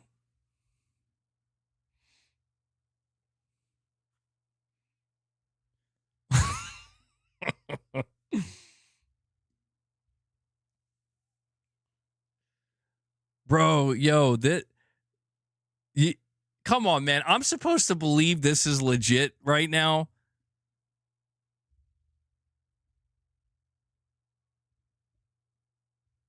They did that with Bungie, Desperate Purchase. Well, yeah, we've talked about that. Dude, I'm just saying, like, we're over here fucking cooking Naughty Dog, and I'm seeing replies in the chat being like, but what about Microsoft? Like, what do you want me to fucking tell you, man? What do you want me to tell you? I fucking already did a video on Microsoft. And I wasn't even the one going in on them. I'm going in way fucking harder. I don't get it. Dude, I feel like you fucking motherfuckers are trolling me. No, it's all good though. It's all good. Yo, PlayStation better. Xbox bad. Xbox bad. Nah, Xbox is fine. Xbox is good. How about this? PlayStation good. Xbox good. Nintendo bad? I'm just kidding. I don't know. Whoa. Hold on. Don't come at me now. I'm just kidding. I don't know if Nintendo's bad. I don't really pay close enough attention. Xbox will be dissolved. I hope not. They're all 50-50. Simple. Well, I mean, I'm sure this. I don't really follow. Who is this guy? Bueller News? I don't follow him closely. His videos pop up occasionally. I'm sure he's made some videos on Xbox as well. But, bro, Daniel, come on. You know, everybody's been complaining about that. Everybody's been complaining about that, bro. Come on, you know that. Xbox games won awards. All right, now I know y'all are trolling. I'm going to crash out. I'm going to get my fucking... get my dumbbells, start fucking crashing out. My Thony didn't win awards. No, but look, in all seriousness, I feel like this whole thing we're looking at right now, this is a criticism of Naughty Dog. This is not a positive thing for Naughty Dog. Are you going to see people defending Naughty Dog? Yes. And I'm trying to understand where that's coming from, and I do understand where that's coming from. Just like I understand when people defend Xbox. I understand where they're coming from. I'm not saying I agree with it, but I understand. I do. And I try to walk that line of like realizing that there's two sides to every story here. You know, there's going to be people that look at Naughty Dog and they have these great memories with fantastic, amazing experiences in games that they're like, man, Naughty Dog has never let me down. And so they're just going to be like, well, yeah, I'm going to give them the benefit of the doubt going into Intergalactic. I also understand that there's the literal opposite of that, where people are like, bro, The Last of Us Part 2 destroyed my life and ruined my soul, and I'll never forgive Naughty Dog. And I mean, it's a bit dramatic, but I understand that too, where it's like, yeah, I get it. And so they basically like now have turned on Naughty Dog, where they're like, fuck you, I don't like you anymore. And I get that. And that's why I'm just saying, like, I think at the very least, we have to let Naughty Dog, we have to give them enough breathing room. I think this is only fair. And I would suggest this with any Xbox studio as well that hasn't had a large negative track record. Give them enough breathing room, get the game out. Let's see what the result is. Let's let it speak for itself. And if the result is, oh man, this is a train wreck, then it's like, okay, well, there we have it, you know? And if the result is this is a fucking fantastic game, this is amazing, like, all right, well, there you go. Raven, you're saying, I get hating Neil Druckmann. I don't like the guy either, but as a whole, the rest of the developers in Naughty Dog are talented as fuck. Well, yeah, I mean, that's what I'm saying too. You know, this is why I'm fascinated in hearing about the management of Naughty Dog, because it's like it's like I said, there's no denying. And this is probably true for many studios, unfortunately. Like, for example, Call of Duty. Like, dude, Call of Duty has some of the most talented developers in the world. You know, people shit on Call of Duty all the time. Like, dude, they have some of literally the most talented devs. The management is usually what's the problem 9 times out of 10. It's the management, the improper or incompetent management of that talent. And that's what I think we are trying to identify here is it's like, you know, Neil Druckmann and Bruce Straley basically took over with Uncharted 4. Then Bruce Straley left. Then it's really just Neil Druckmann and, you know, a couple of other people. And we just got to know if the shit's hitting the fan. That's what I'm trying to figure out. Is the shit hitting the fan at Naughty Dog? Because if it is, that's going to be a problem. All right, well, let's continue the video. surprising is that in theory, leadership had actually placed guardrails on this sort of thing, trying to prevent it from happening. But in practice, well, they were telling staff they shouldn't work for more than 60 hours total each week. Obviously, that's quite a lot. So basically, staff had to end up threading a needle here. They had to meet management's demands without making management look bad on the actual official logs. You know, do a whole bunch of crunch, but make sure that your actual logs cover your boss's ass. Seems sketchy. Now, we currently understand that the crunch period has actually ended and that they successfully completed the demo before Christmas, meaning they can return to basically normal work, including doing 3 days in the office as of January.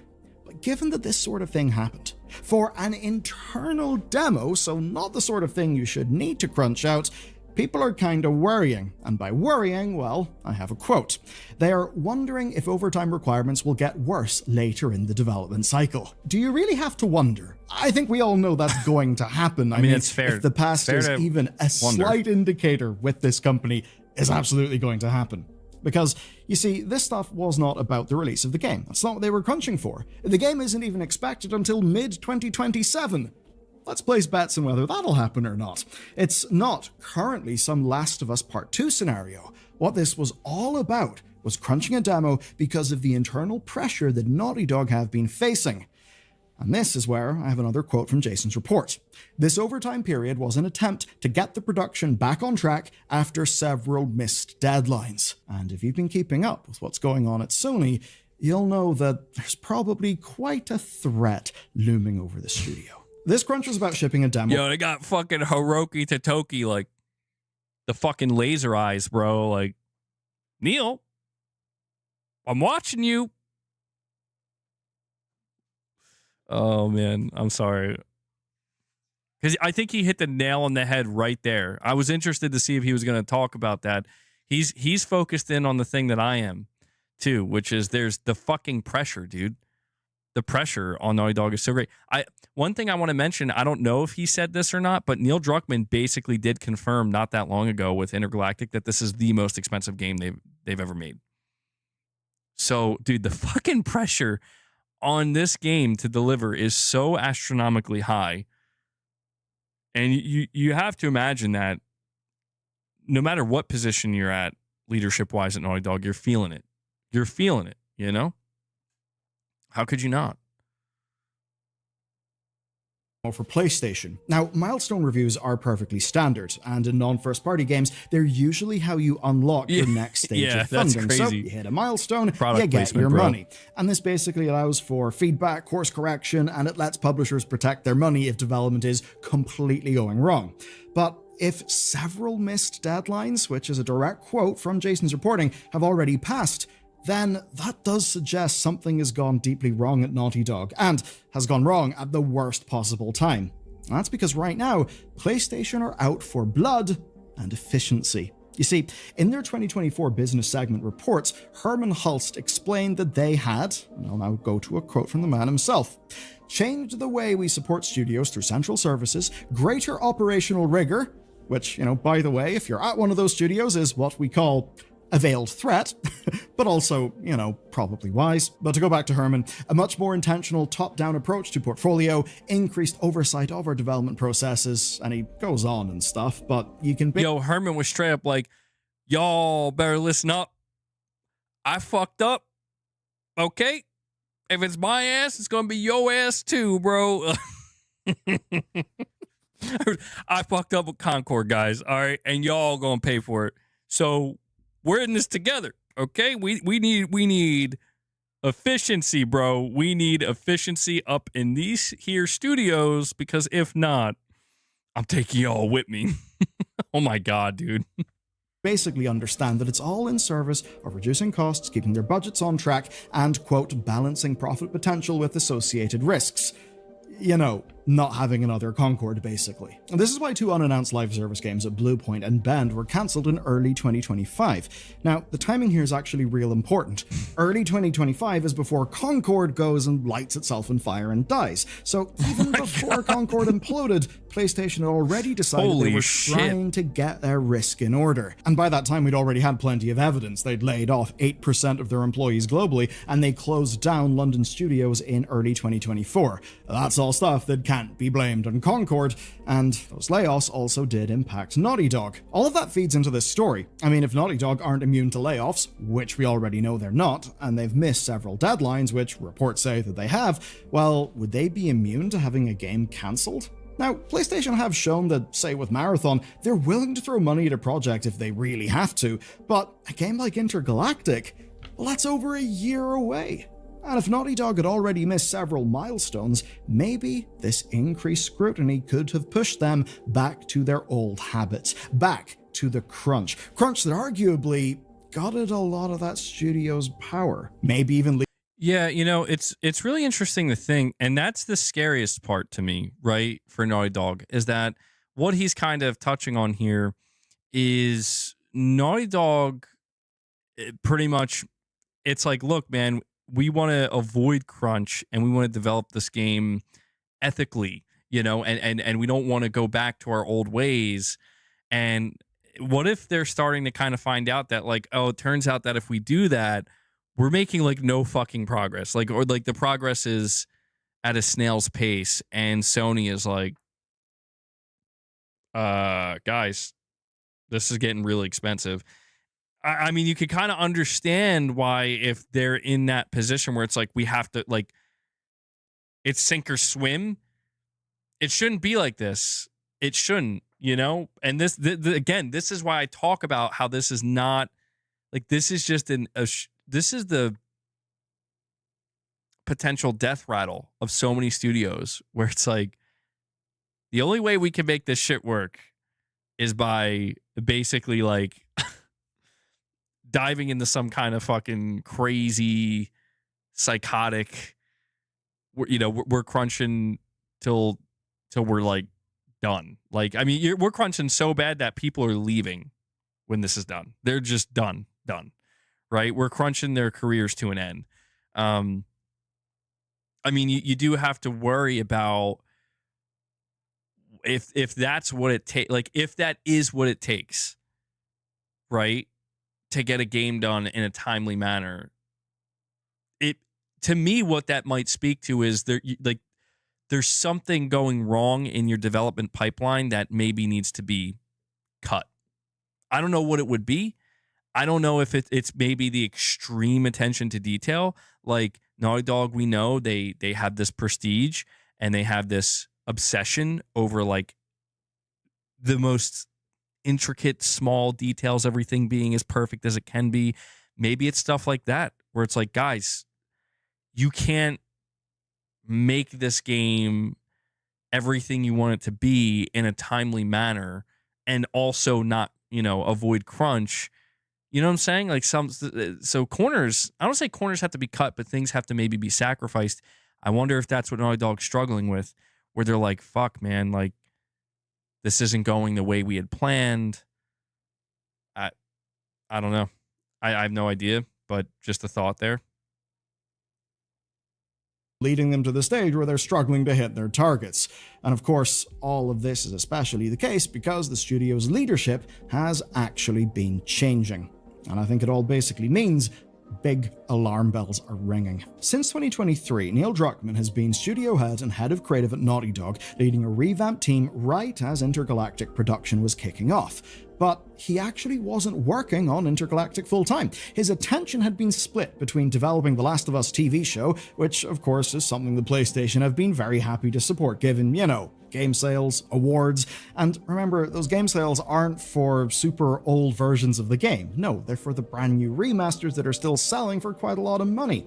So that was going on. But then in September, he actually announced he was returning to Naughty Dog before the filming of season 3 of the TV show. Basically, he said he'd been removed from day-to-day work and that other leaders had stepped up while he was focusing on the show. We then see, a month later, the Naughty Dog would begin crunching their staff to hit the demo deadline.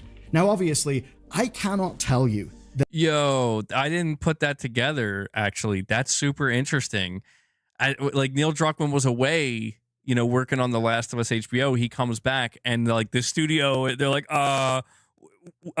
we didn't really make any progress. And Neil's like, what? Like, we gotta fucking whip you guys into shape, bro. That's wow.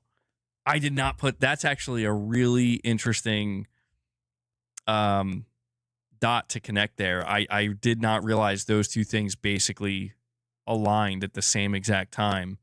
Shit, man. So yeah, I mean, you do have to start to wonder now, like, how much of this is Neil Druckmann maybe being over reliant on the people that he put in positions of leadership to run the ship that is Naughty Dog while he's gone, and then he comes back and it's like, fuck, what happened? Like, what is going on? This is intense. That there is a direct causal link between the return of Druckmann and the crunch that followed. I can't say that Neil just walked back into the office and said, I'm getting the whip out, boys, get working, because Herman's going to kill us all. I don't know if that happened or if it didn't happen. So read this as events that are happening in and around the same time, but are not necessarily causal. But what we can do is we can look at all the pressure that is building on Naughty Dog. We do see a PlayStation that is increasingly ruthless about cutting projects that don't come together. We have a studio head who has returned after the studio had missed multiple deadlines, and a weakened mid-level management that apparently hasn't been able to deliver a project without hurting its staff. All of that combined into nearly 2 months of crunch. And that is because crunch, in a way, is actually the easy way out. You know, I can predict that the video comments are going to be full of people saying, oh my god, these entitled goddamn game developers with basically fake jobs sitting at computers. What a bunch of whiny crybabies. How about they go outside and do a real man's job? That'll be there in the comments. And look, I know what it's like, say, crunching to get a conservatory done in time. You gotta dig the foundations in time for the concrete that's arriving or something, and yeah, you can't wait. The job has to be done. That's basically, you know, my family business. I know what's up there. But a video game is not the same as building a conservatory. I know that a lot of construction projects are a hell of a lot more complicated, but basically, stay with me here. Software is extremely complex, and while crunch will actually get you, it will actually work. You see, that's the thing. Crunch will work in a limited and specific fashion. You'll accrue a lot of technical debt. You will wear out your team. Because in a world where there's a bit of crunch here and there because, hey, it's the real world, shit goes wrong, I think that's basically okay and completely understandable. But when crunch just becomes the default way to sort things out, well, maybe that's how you end up with a studio like Naughty Dog, one that now is not able to hit its basic deadlines and has not been able to hit multiple of them in a row, basically meaning that Druckmann has maybe been forced to come back, right? And it's weird because the studio have been talking about fixing the crunch practices for years. They know it's bad. Well, there's also ambition. You know, like he's talking about crunch, and yeah, the reality is, listen, man, I don't even think that this is just to me, when we talk about crunch, I almost get like philosophical about it, where I see, what I believe, and I think it's just the way of the world. I think it's just a part of our existence as an intelligent species. My understanding in the way that life works is like anything you want, like the greater your ambition, the greater the cost. You know? Like no matter what it is, and that goes for every, like think about it. Like think about the things that you could dream of right now that I want to achieve this, and that. And then think about what you would have to put yourself through to get there. You see what I'm saying? Like the amount of blood, the amount of sweat, the amount of tears. And I guess what I'm trying to say here is that like I start to wonder if the ambition that some of these studios like Naughty Dog have, where it's like, guys, like we're making video games here, man. You know, I get that your ambition level is through the roof and you're all about the prestige and yeah, no, don't sleep. You're all about, you know, getting the awards and having like that again, just that Naughty Dog seal of approval. But it's like maybe at some point it is necessary where it's like maybe chill with your ambition. Now, here's the thing, though. Somebody might come in and say, okay, well, why not just take the amount of time you need? And it's like, okay, we're going to need another 4 years or 5 years. I'm seriously contemplate that for a moment.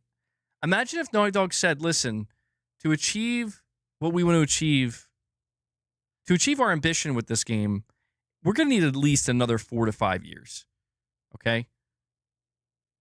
And that's with us not crunching, with just being totally ethical and chill about it, like normal. Fucking normal, right? That's a serious question. Like, who's going to say, that's fine? Because you know what? There are probably some gamers who'd be like, okay, yeah, that's cool. Don't kill yourselves over it. It's not that serious. Like don't work yourself to death. Just make your game. But then, okay, well, who at Sony's going to be okay with that? What are the shareholders going to think?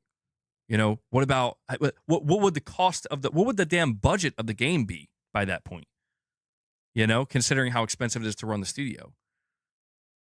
So it's just like, I think there's a lot of things coming together here where it's the high level of ambition, the high level of expectation, combined with just the way the system works, how expensive it is to run a studio like Naughty Dog in California, how there's got to always be something, like we got to be getting closer to putting something out and getting some kind of return, for our investment here, something to show the investors.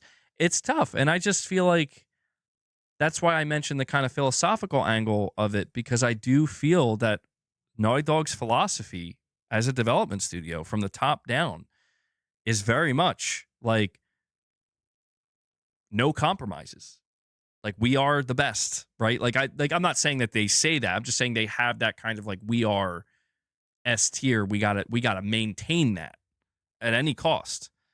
And I really think that's what is going on here, where, I remember hearing, I don't know how true this is. I remember hearing there was like a rumor that one of the reasons why The Last of Us multiplayer may have been canceled is because Naughty Dog, the leadership at Naughty Dog, was a little bit worried that this was going to be like a game they put out that was viewed as mid or like not like cream of the crop. And that scared them.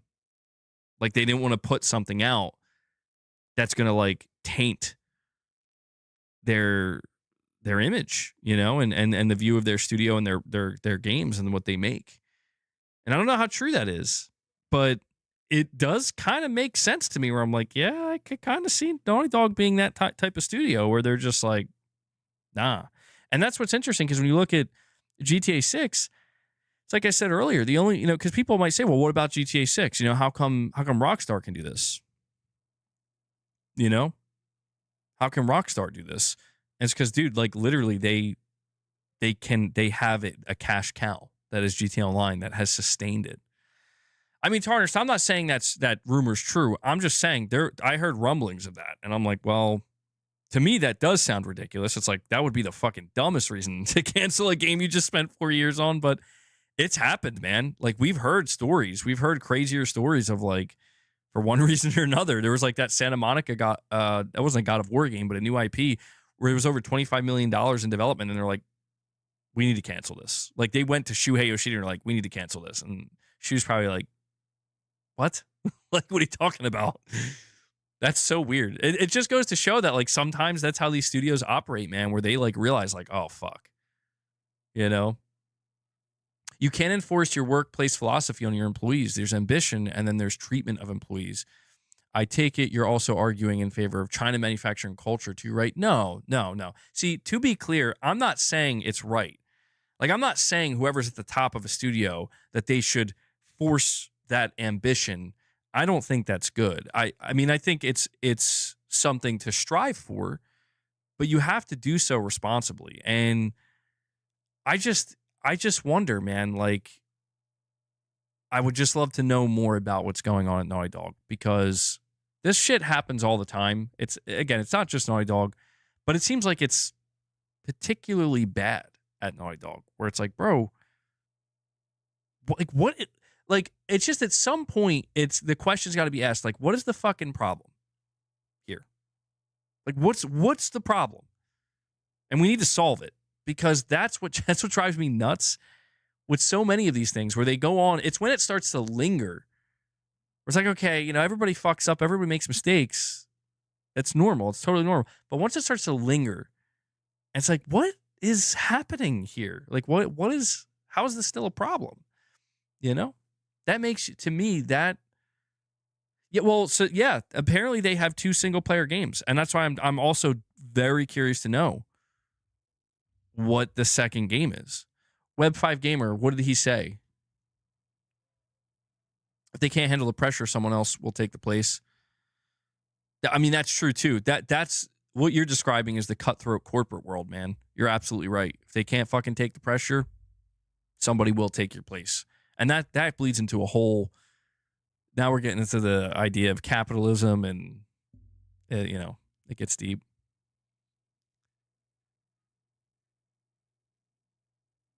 Oh, interesting, Tarnished. I must have missed that. Yeah, no, I didn't see that reported on. You're the second person to bring up that Jeff Grubb said something about Neil Druckmann. Now I'm curious. What did he say?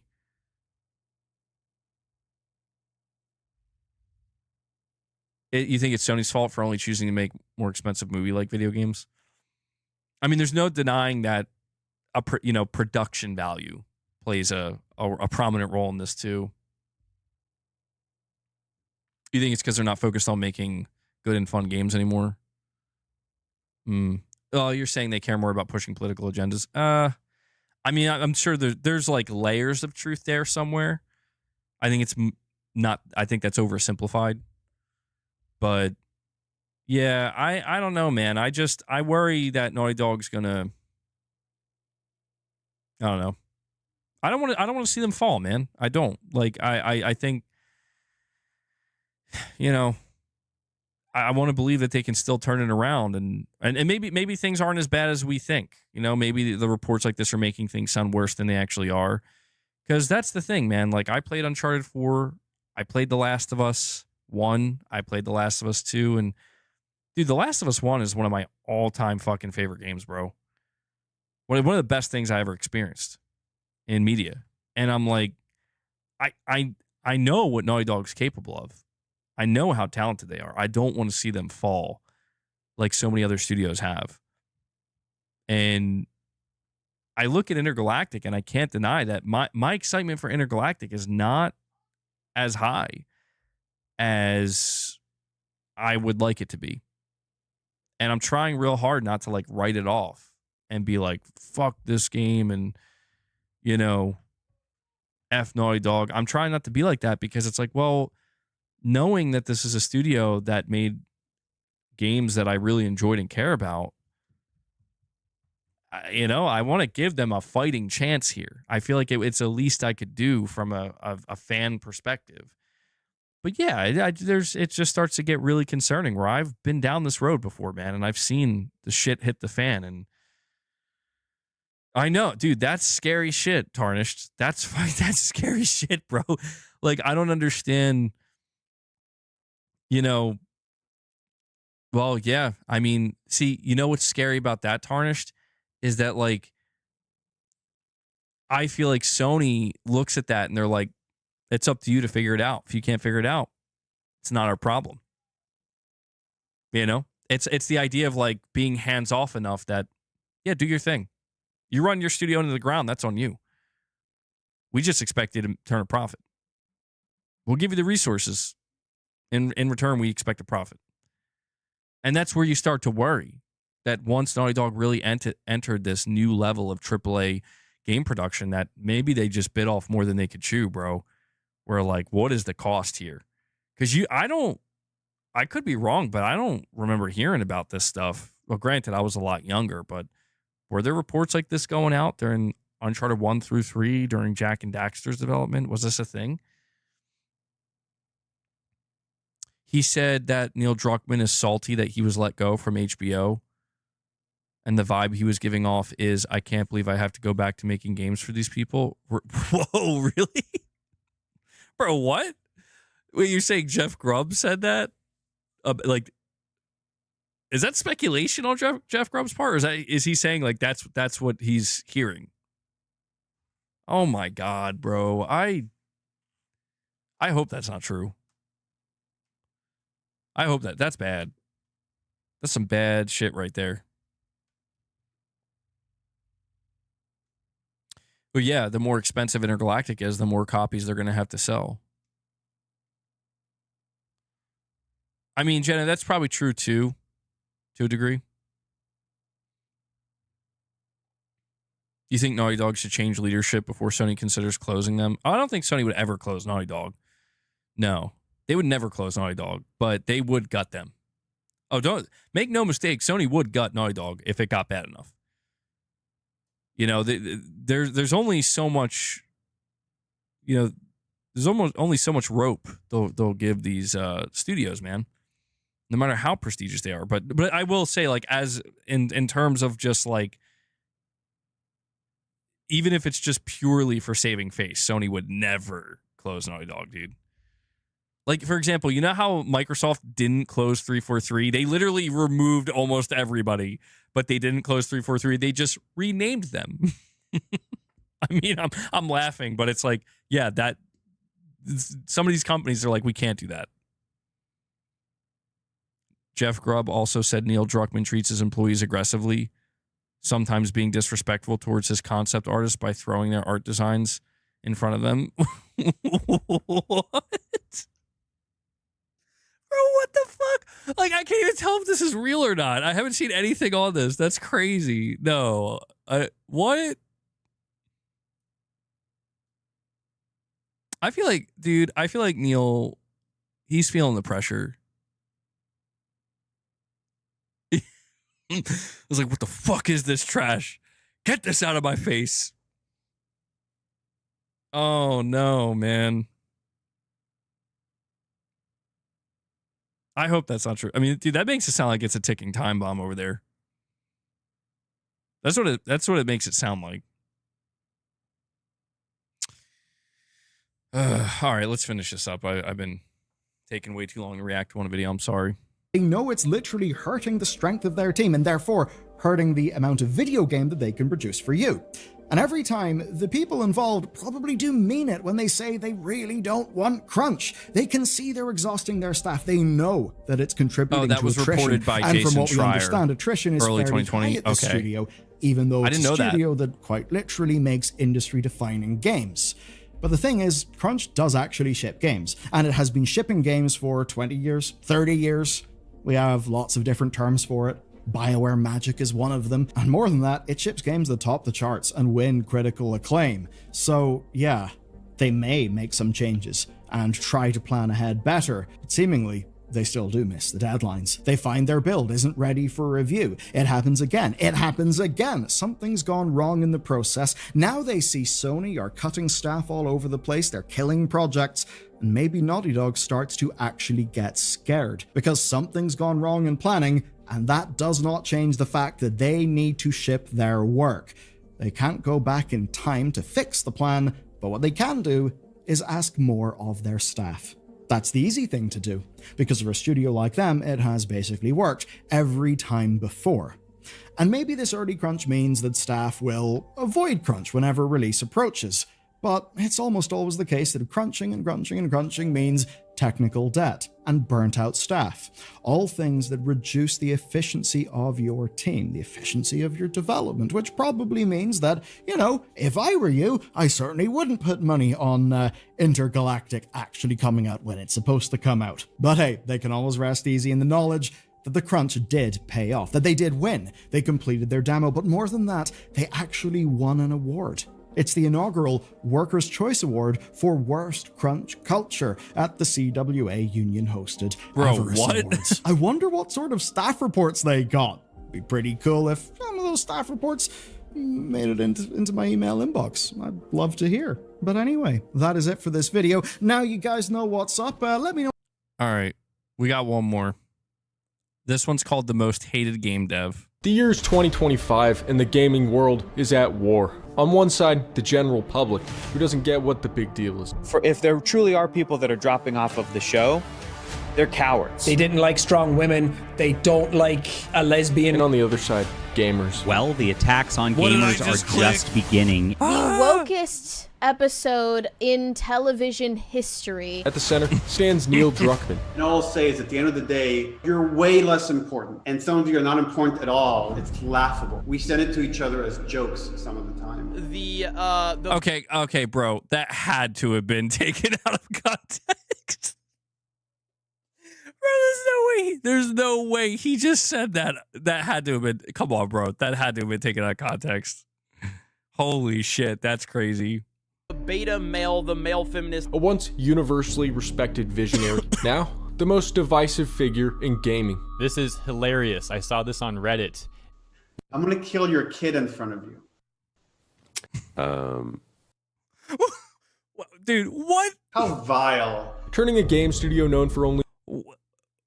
What? What did I just click on, bro? Oh my god. No way. No way. They clipped Neil Druckmann. They clipped Neil Druckmann, bro. Only making classics into one that only makes remasters and news headlines. This to me does feel actually disrespectful, and I mean that legitimately. And to think that it all started with an idea he had in college. It's 2004, and Neil needs to pitch a zombie game to the father of zombie movies, George Romero. We had a school project where we had to pitch game ideas to George Romero. So the idea was for this kind of the story. His idea is about a cop protecting a young girl. In the game, the player switches between the two characters to force empathy. I pitched it to George, and he hated it. So I just sat on it. After getting a job as a programmer at the game studio Naughty Dog, he continues to work on these ideas in the background. Until Naughty Dog promotes Neil, along with Uncharted 2 director Bruce Straley, to direct a new project. Our task was to reboot Jak and Daxter. We started to realize that it was not going to do justice to the franchise that the fans had fallen in love with. It would be shifting it so far in a new direction. I'm like, well, I have this thing I've been working on. What if we try to do this? Eventually, this turns into a game based on his zombie idea. The old cop becomes a smuggler named Joel, who's tasked with escorting a girl that's immune to the virus named Ellie across the country to people that are working on a cure. Some of Neil's other pitches include Joel being a hardened criminal seeking redemption, a virus that only infects women. And you found the one girl that it didn't infect, and that was Ellie. And the reason it failed is because it was a misogynistic idea. A revenge plot where Joel's old partner Tess hunts him across the country. And wait, whoa. It? What? Whoa, hold on now. What? Oh shit, boss is like, yo, I gotta get in on this action. What's going on, bro? That was a misogynistic idea. I didn't think so. Mankind in this universe, only the women get infected. Bro, like, there you go, Neil Druckmann. There's your redemption arc. You'll make everybody love you again. We're making it. We're finally making Last of Us Part 3. Only women get infected now. That's crazy. They don't even call womankind. All men get infected. Oh my God. You know what though? If you think about it, how would people react if they did make a game like today where only men get infected? I mean, I can only imagine. What the boss, come on, dude. All right, let's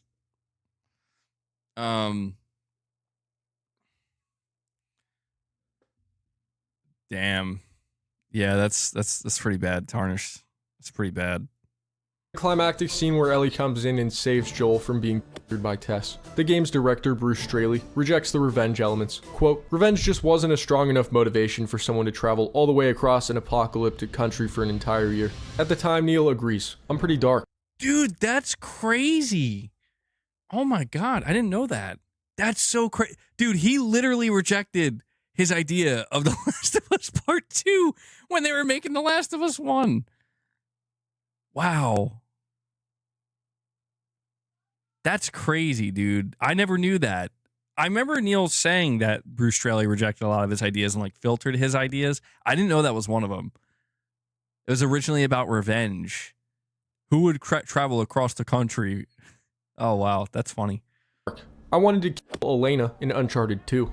Bruce is the one that would balance me and push for more levity. The partnership works. It's a delicate tug of war, but the end result is lightning in a bottle. People are constantly critiquing each other, and that's the culture we try to cultivate here at Naughty Dog, because it helps make the game better, even if sometimes it can be frustrating and hurt your ego, but at the end of the day, it's all about the game. The game launches in June 2013, and both critics and players are floored. Making this the 4th game ever to earn my highest rating. The gameplay is pretty similar to their Uncharted games. It's like a movie. Actually, my involvement is nothing. But the story? Bro just low-key shit all over The Last of Us. It's like a movie. My involvement is it's like a nothing, you know, not even doing. Yo, hand that man Mafia the Old Country, bro. That's awesome. Yo, The Last of Us is a 10 out of 10 though. It is. I love The Last of Us 1. It's dude, it's such a great game. Is universally praised as a step forward for video games. Sarah's dead. Don't do this to me, baby. The zombie win. By the end of the game, players are empathizing so hard to the point of it almost feeling traumatic. Could you put your life on the line for me? Could you be The Last of Us? And the ambiguous ending sparks countless debates online. And so we don't want to come out and say this is what we intend, or this is definitely the answer, because it is open. Suddenly, Neil gets universally praised as a storytelling genius. It sticks in your mind even deeper on one level than a great work of literature or a cinematic masterpiece to some extent. But their success comes with consequences. In 2014, right in the middle of production on Uncharted 4, Amy Hennig, one of the key creative forces behind Uncharted, leaves Naughty Dog under controversial circumstances. It was very upsetting. Amy had been replaced. I don't know whether this is public knowledge or not, but that was not her choice. It was the company's choice. At the same time, Neil gets promoted to fill Amy's spot. So, fuck, man, I wasn't really covering PlayStation at this time when this was going on, but Sully, yeah, dude, I really wonder what happened, and I didn't even know that. Dude, bro, I didn't even know that until this exact moment that the voice actor of Sully revealed that. I mean, I'd heard there was some shit that went down. I didn't know that was like that though. Like they're like, yeah, you're Amy, you're out. I wonder what happened, man. Something must have went wrong. Yeah, something went wrong, dude. I guess one day that all of it'll come out, you know. And reworks everything. Is it tough for you to go into the set and work with Neil Druckmann, or you just have to be professional and try and leave your opinions and resentments outside? Yeah. The development crunch is so brutal that nearly 70% of designers quit after shipping due to creative burnout. Among them, Bruce Straley, Neil's creative partner and filter for his darker impulses, is gone.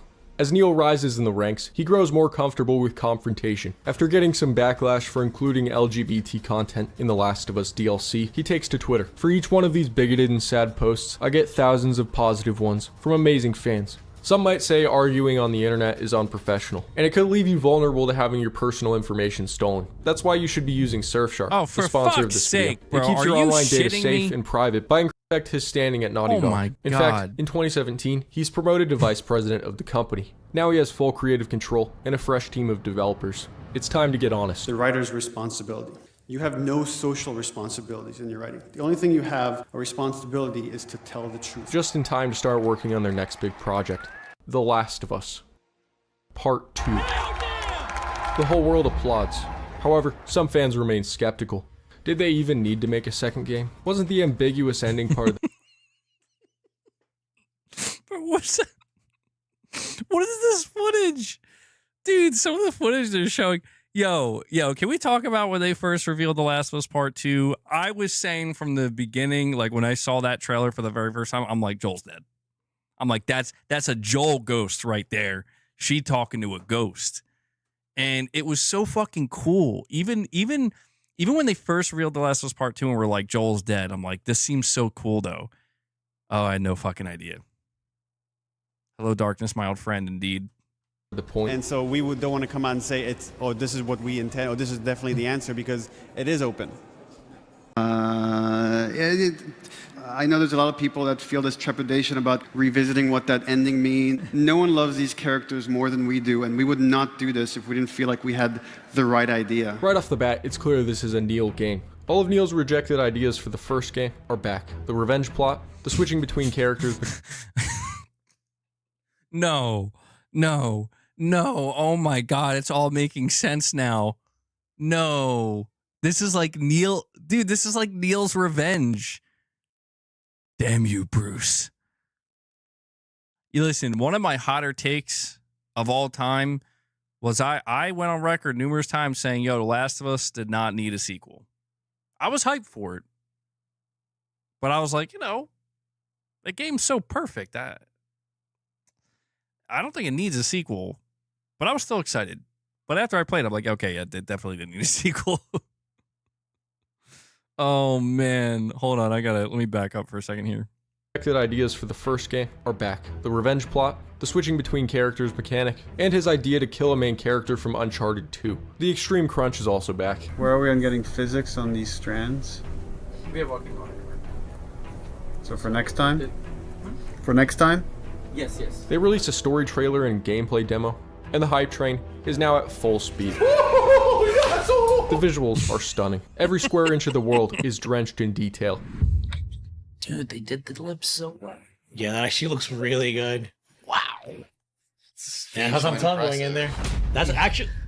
seriously, that's really, really good attention to detail. And oh god. Nevertheless, even with just breadcrumbs, the online debates are already heating up. There started to be these rumors about the game. False narratives that the game has homophobic Christians, and that's who you fight. And then there's like a series of like YouTubers and websites that just run with this stuff. Neil knows the creative choices aren't going to please everybody, but as long as no one inside spoils anything.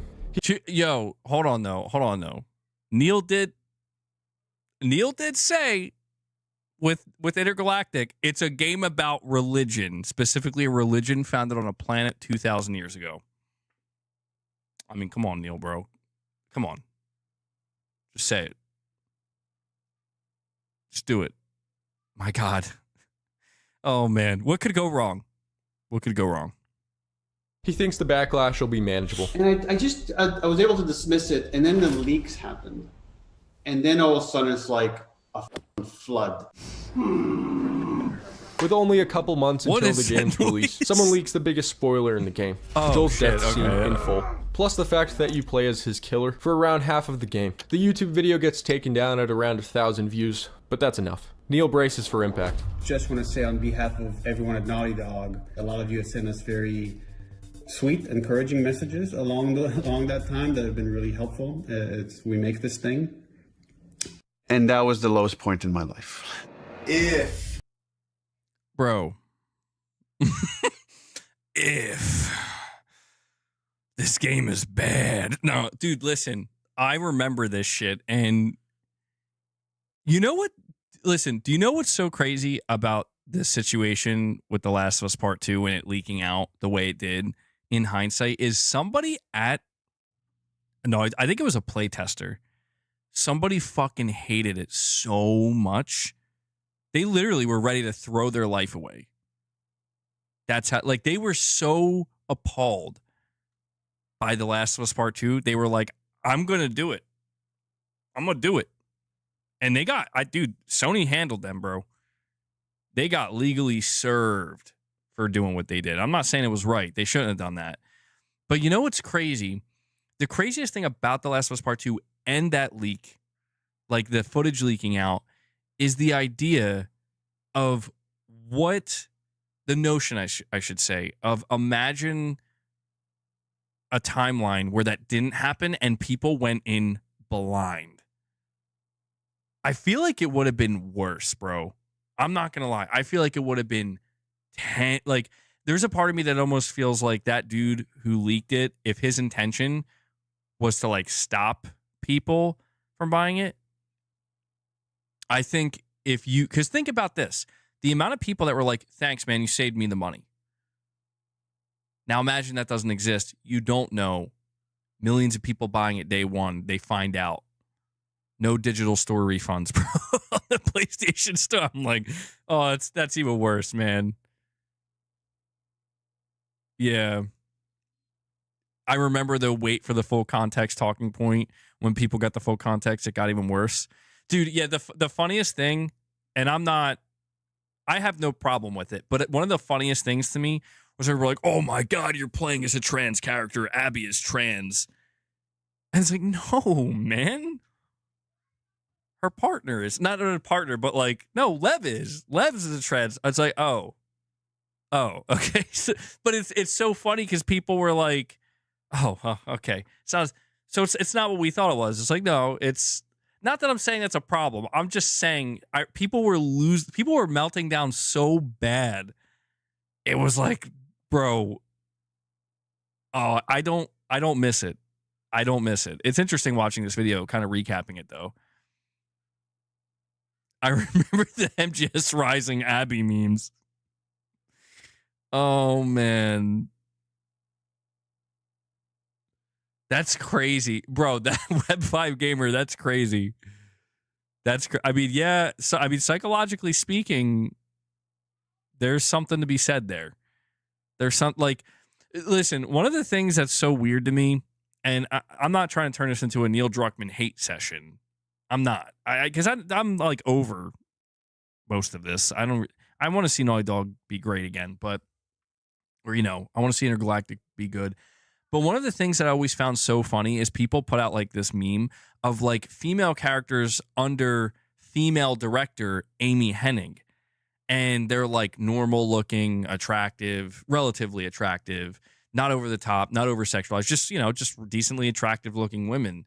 And then it's like female characters under male director Neil Druckmann, and they're like all over the place, and like Abby's like front and center. And I'm like, yeah, that's something fucking weird going on there, bro. Like, I'm sorry. They're just like, when you have a female director that people are like, yeah, the female director isn't, the female characters that she designed, it's nobody's thinking anything really at all. Every fucking female character that Neil Druckmann designs, it's like people are like, what are we doing here, bro? I don't know.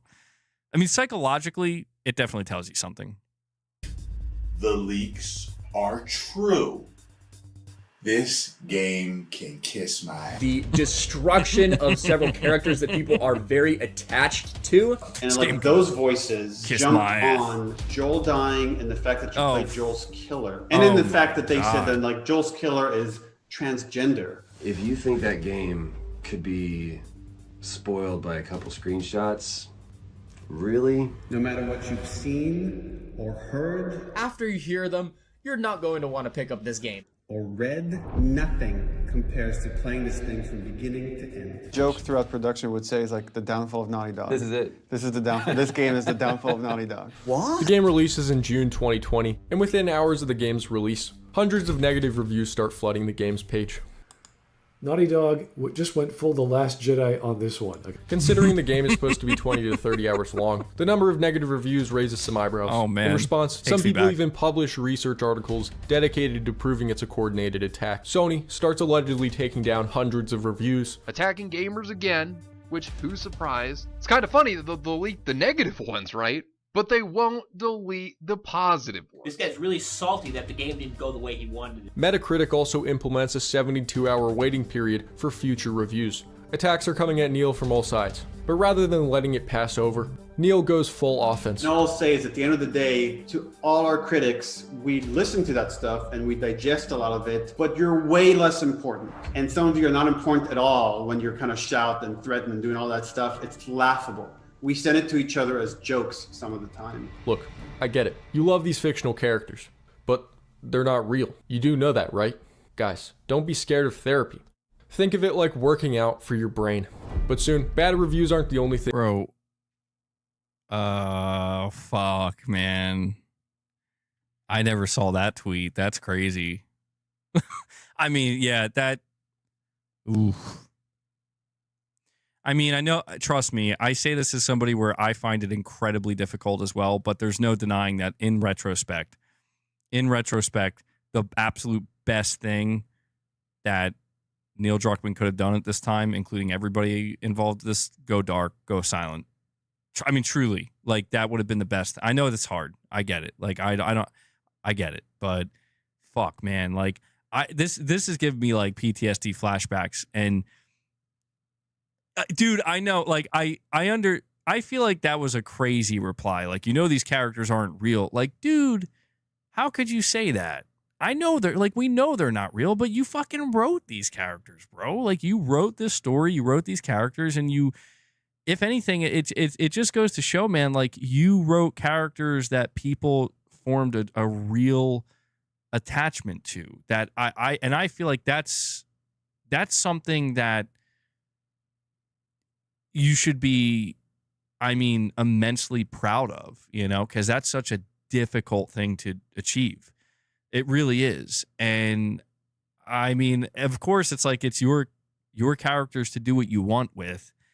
And I don't know, man. I just think it's a bad look to, truthfully, I think it's a bad look to make it seem like, oh, why do you guys care so much? Like, what the fuck do you mean? Why do we care so much? Like, what do you mean? You know why we care so much. You of all people know why we care so much. But listen, I will be fair. Listen, I have to be fair here. I have to. And this is not defending Neil Druckmann or Naughty Dog. It's just the reality as somebody that, like, I see how this shit goes. Some people were fucking unhinged, dude. Like, and still are. Like, there's some shit that I think, like, you got to be careful. This is why I'm saying, like, you got to go dark, get off the internet, because there's some shit, if you read, it will radicalize you.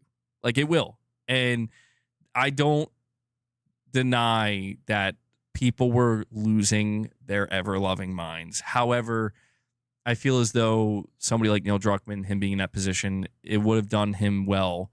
And this goes for anybody in these positions where it's like, you have to try really to block that shit out and focus on the actual valid criticism. Because the thing that upset me the most with the Last of Us Part 2 situation is that there were a lot of really, I would say, well-respected content creators and reviewers that had legitimate criticisms of The Last of Us Part 2 that, I'm not saying Neil Druckmann himself, but I'm just saying, people around this game were just like, nah, bro, they're just fucking haters. And it's like, no, they're not. Like, they're giving some of the most intricate, nuanced, valid critiques I've ever seen. And that comes from a place of passion. Like, these people cared. And I understand that it's probably really hard from a creative standpoint for, like, to it digest, like, wow, they really fucking hated it, or they really didn't like it, and they think it's bad. I get that, especially when you think it's like your magnum opus and you have all these, these awards telling you it is. I get that, but I saw it, man. Like, I saw so many people, again, that are well respected and not people just trying to fucking add fuel to the fire, give some of the best criticism. I will say, if there's one thing The Last of Us Part 2 brought out, it was a lot of passion. And I appreciated that. One of my most viewed videos on my channel, not that I thought it would be, was me criticizing the decision that they made with Joel and Ellie. And that video was totally just after me seeing the leaks and being like, I can't fucking believe this is what they chose to do. I'm gutted, like, I'm fucking sad. Like, I can't believe it. And people really resonated with that. And I was like, damn. Fuck. Like, why does it have to be this way? A Last of Us 2 video by Jack Saints. Hold on, let me give me 1 second. I'm gonna look that up and I'm gonna save it for watch later. You said Jack Saints. Oh shit! Hold on. What?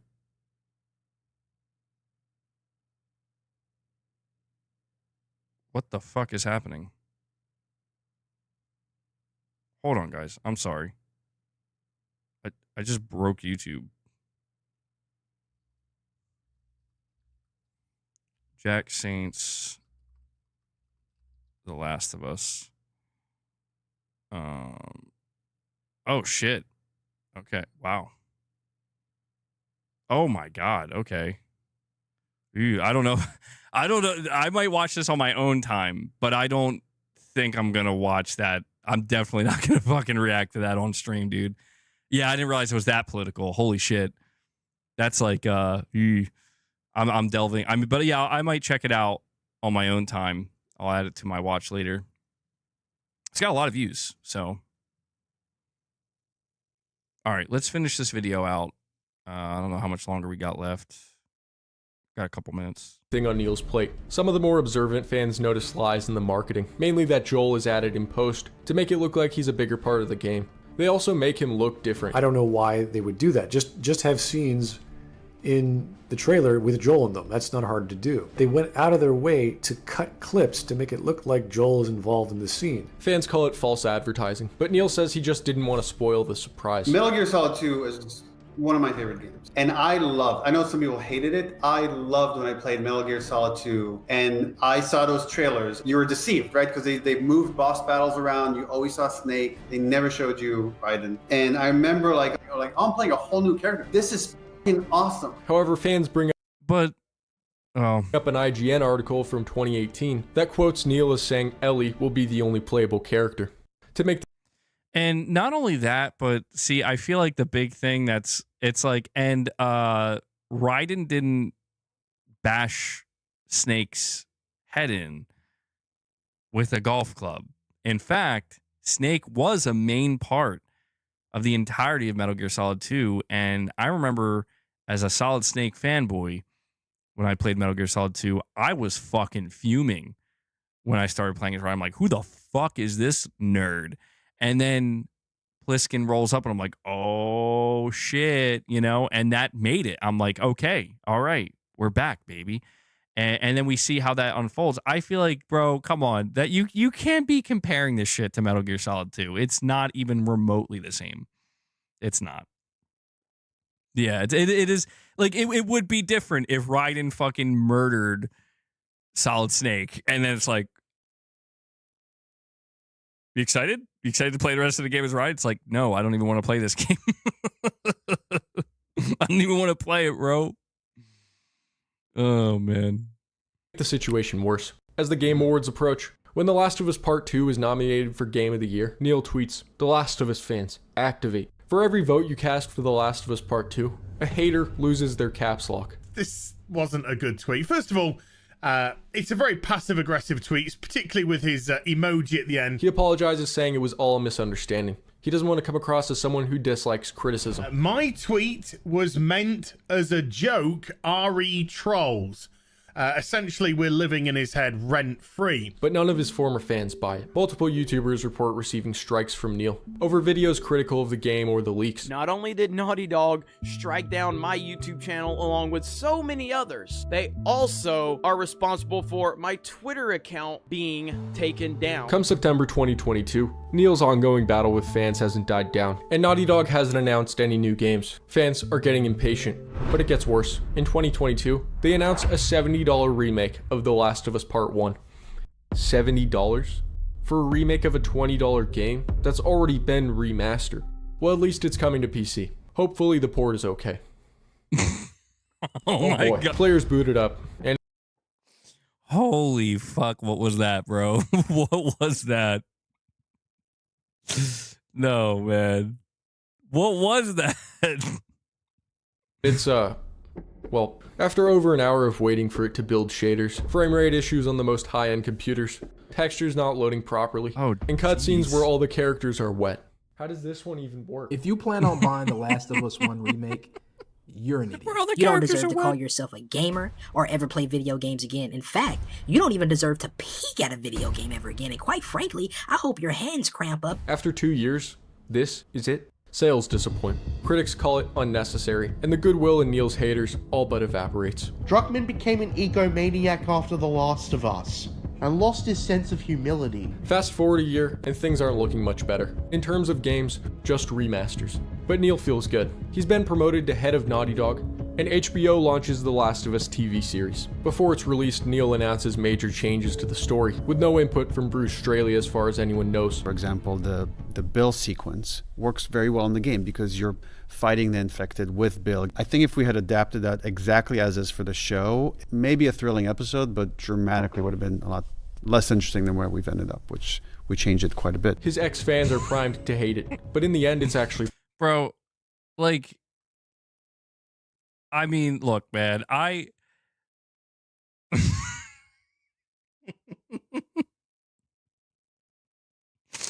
oh my God, to see it put up like that, though, is fucking crazy. Like, listen. I can't deny it. I enjoyed The Last of Us Season 1, but I really did think, like, that Bill episode, I'm like, okay, I thought the events that happened in the game were way fucking cooler and would have been much cooler to see translated to the show. But yeah, I guess we could do Bill's big gay backstory. That's fine too. I mean, it was like to be fair, the storytelling was good. Like it was interesting if you read, the notes and the lore and understood like what, the game was trying to tell you through environmental storytelling.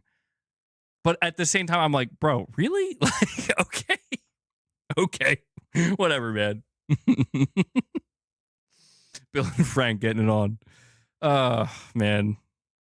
You know what, dude? You know what's so funny? Imagining that in the game, though, would be so much fucking funnier. Where it's like in the remake of The Last of Us Part 1, we changed up Bill's section a little bit. Like, so I'm taking on clickers with a shotgun with Bill and Ellie, right? It's like, no. There's 3 playable characters this time around, buddy. But, Bill was a cool character. I like Bill. All right, this has got like another minute. Pretty good. In fact, HBO says it's one of their most popular shows that year. Neil becomes somewhat of a mainstream celebrity. New fans start pouring in, game sales spike, and he finally feels like he has some people on his side. Until Season 2.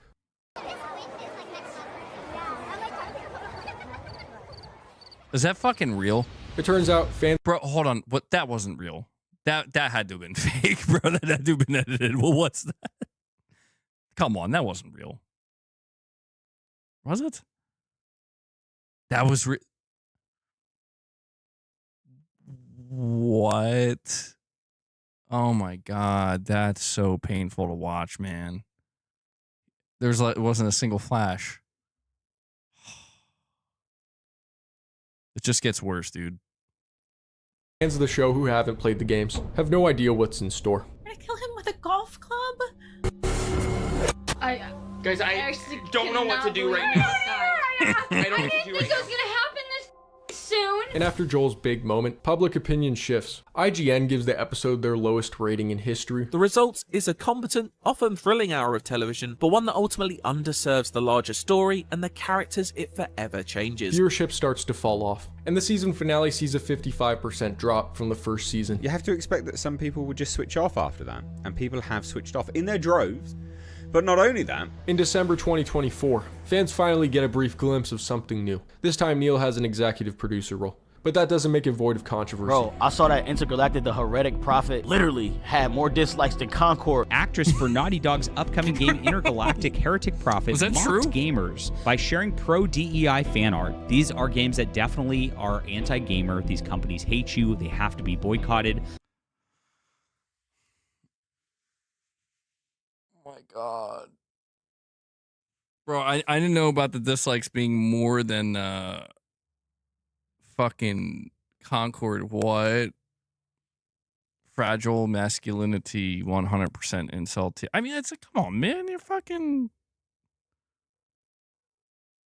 I mean, it's just like, what kind of response are you going to get? Yeah, exactly. You don't have to rage bait the players. You don't have to do that. But Neil says not to worry, that this next game is going to deal with a much less controversial subject matter. Oh, we made a game with The Last of Us 2, we made certain creative decisions. That got us a lot of hate. So the joke is like, you know what, let's do something that people won't care as much about. Let's make a game about faith and religion. Whether it's any good or not, we've yet. Oh, fucking A. Oh, my God. Oh, dude.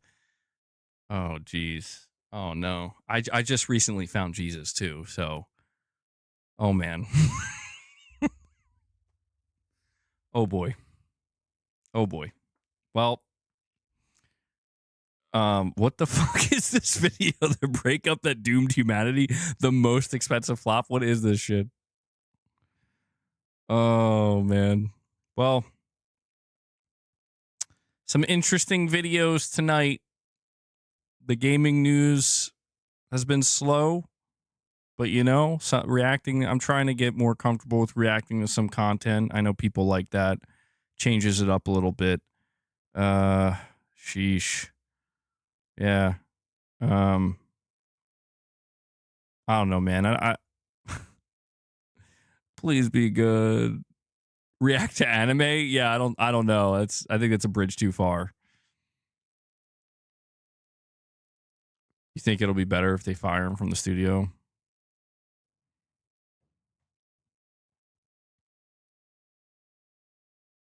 Yeah, I mean, look, man, I like stories about religion. I really do. I just think, I think when people hear, oh, the dude who made The Last of Us Part 2, like, I mean, The Last of Us already kind of did have religion in it, and yeah, I agree with that. I'm gonna look. I'm still gonna stand by. I'm gonna give Intergalactic a chance. I have problems with Naughty Dog, and my problems really began with them with The Last of Us Part 2. And Neil Druckmann's definitely Neil Druckmann. Wow. Neil Druckmann has definitely rubbed me the wrong way a few times. But I try to take a human standpoint where, like, nobody's people hate me, dude. I know what it's like. Hey, yo, whoa, hold on, pause. Hold on.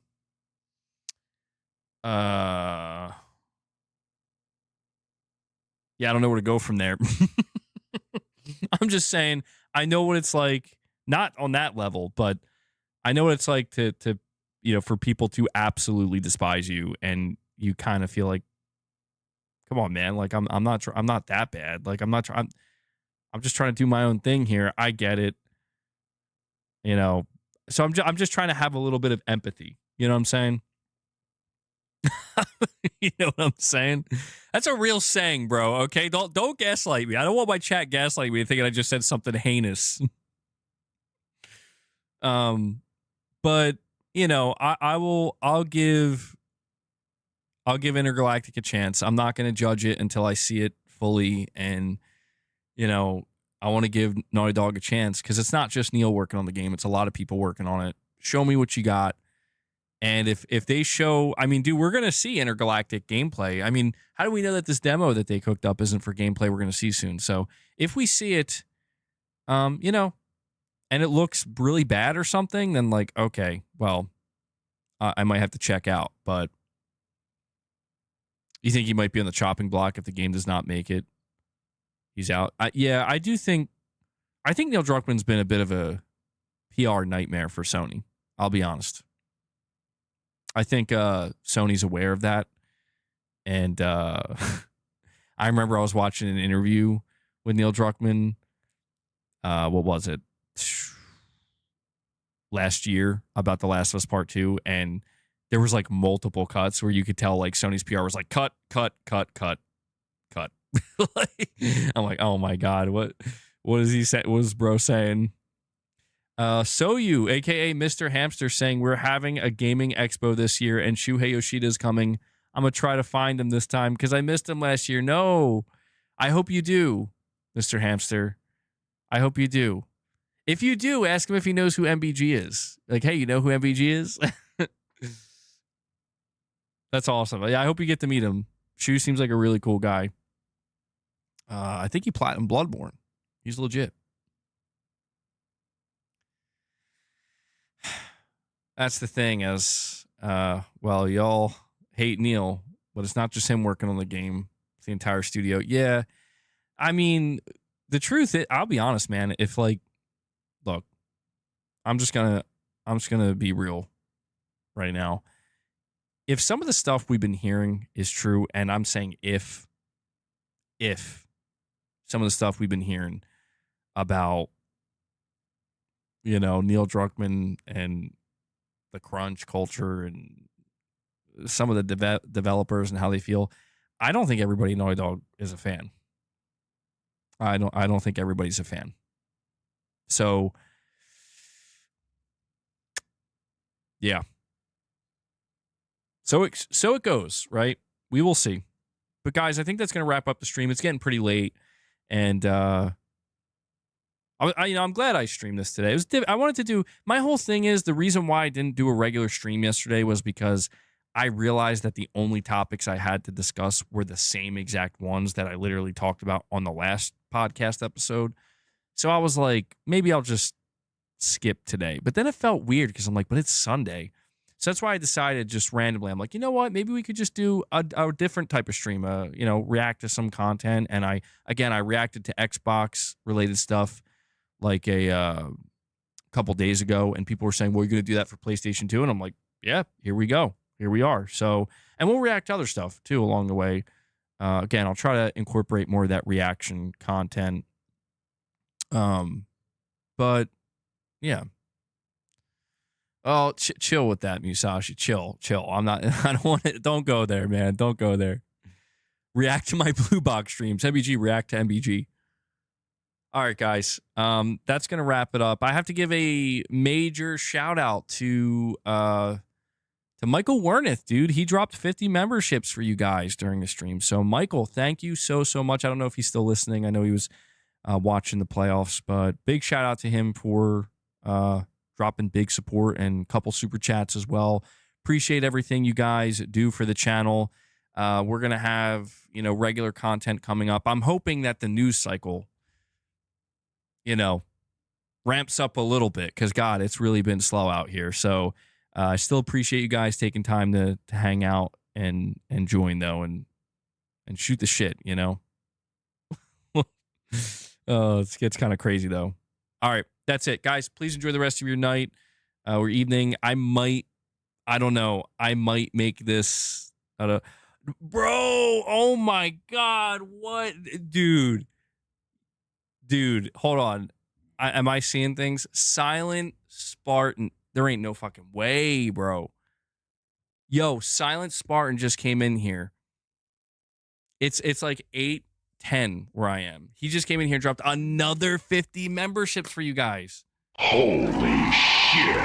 That was literally last second, bro. I was this close to just ending it. That's nuts. W's in the chat. Muhammad says he needs a membership.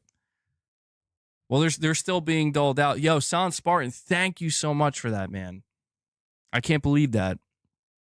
We were having a bit of a roast session.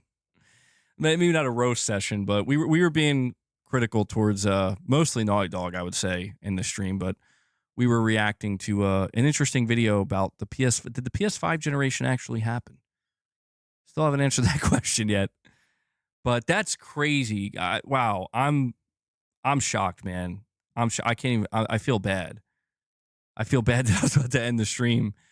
Dude. We just got 250 bombs this stream. I'm flabbergasted. I really am. Thank you guys. Your account is branded. Oh, Ghost Frequency. I'm sorry, man. You can always try creating another one, like a second one. I mean, I've been noticing that like new people who tune in, they've been having a higher chance of getting memberships. Silent Spartan says, I'll never time it better again. Dude, that was crazy. If it was just a 5 seconds later, 5 seconds later, you would have dropped that and it would have like, it still would have went through, but it would have been like, oh, I can't even react to it. So, oh, you've been here the whole time. Damn, dude. Thank you. I'm glad. I hope you enjoyed it, man. I hope you enjoyed it. Drums. I would. Dude, listen. Perfect Image. I tried looking into that. Do you know there's so much more that goes into connecting an electric drum kit to your PC than I ever could have imagined. Carl says I was half in bed. Carl jumped up for the 50 bomb. He's like, whoa, that's awesome, dude. Well, really, guys, thank you so much. I can't believe I was not expecting that. I'll be honest. I was nervous to do a later stream, especially one titled so strangely. But you guys continue to show just massive support, and every time you show it, I have to be sure to thoroughly thank you and express my gratitude, because it is sincere. I can only do this because you guys make it possible. And there's a lot going on in the world. There's always some crazy shit going down. We never know what tomorrow's going to bring. And so, I just want you guys to know that I very much appreciate you allowing me to do this. Sorry, it's getting late. You're going to get emotional BG here. EBG. Emotional Bound Gamer. No, that was a good one, though. It was a good stream. You guys have been having a pretty positive, I would say, response to some of the reaction content. I'm always just a little bit worried when I do reaction content that things are going to get too out of hand. But it's been a good time, and you guys have been recommending some good videos, and I appreciate that. So, let me see here. Yeah, dude, I bought a cord to connect it for the drums, a MIDI cable, and I'm over here thinking like, oh, I just connect the USB to the PC and the MIDI cable to the drums, and it's like, no, you got to download like all the software, you got to program it, and I'm like, it would literally be better if I just, I don't know, got like an acoustic drum kit and just hooked microphones up to it, dude. I don't know. Probably not. That actually sounds more difficult, but yeah, I'll have to check that video out, Tarnished. It's a bit, it seems intense. I've never come across that video before, so I'll try to check it out. It's just long too. It's like, it was like an hour and 40 minutes or something. So, well, there we go, man. Big Tech says, let's go San Fran. They do Perfect Image, but apparently I can't connect it that way. Yeah, I don't know. I'm thinking in the future. I don't know when it'll happen, but at some point in the future, I would like to get like a more updated electric drum kit. I don't know if that changes anything or makes it easier to connect to the PC. The one I have is from 2018, so it's a little bit outdated. Not too old, but it was a cheaper one.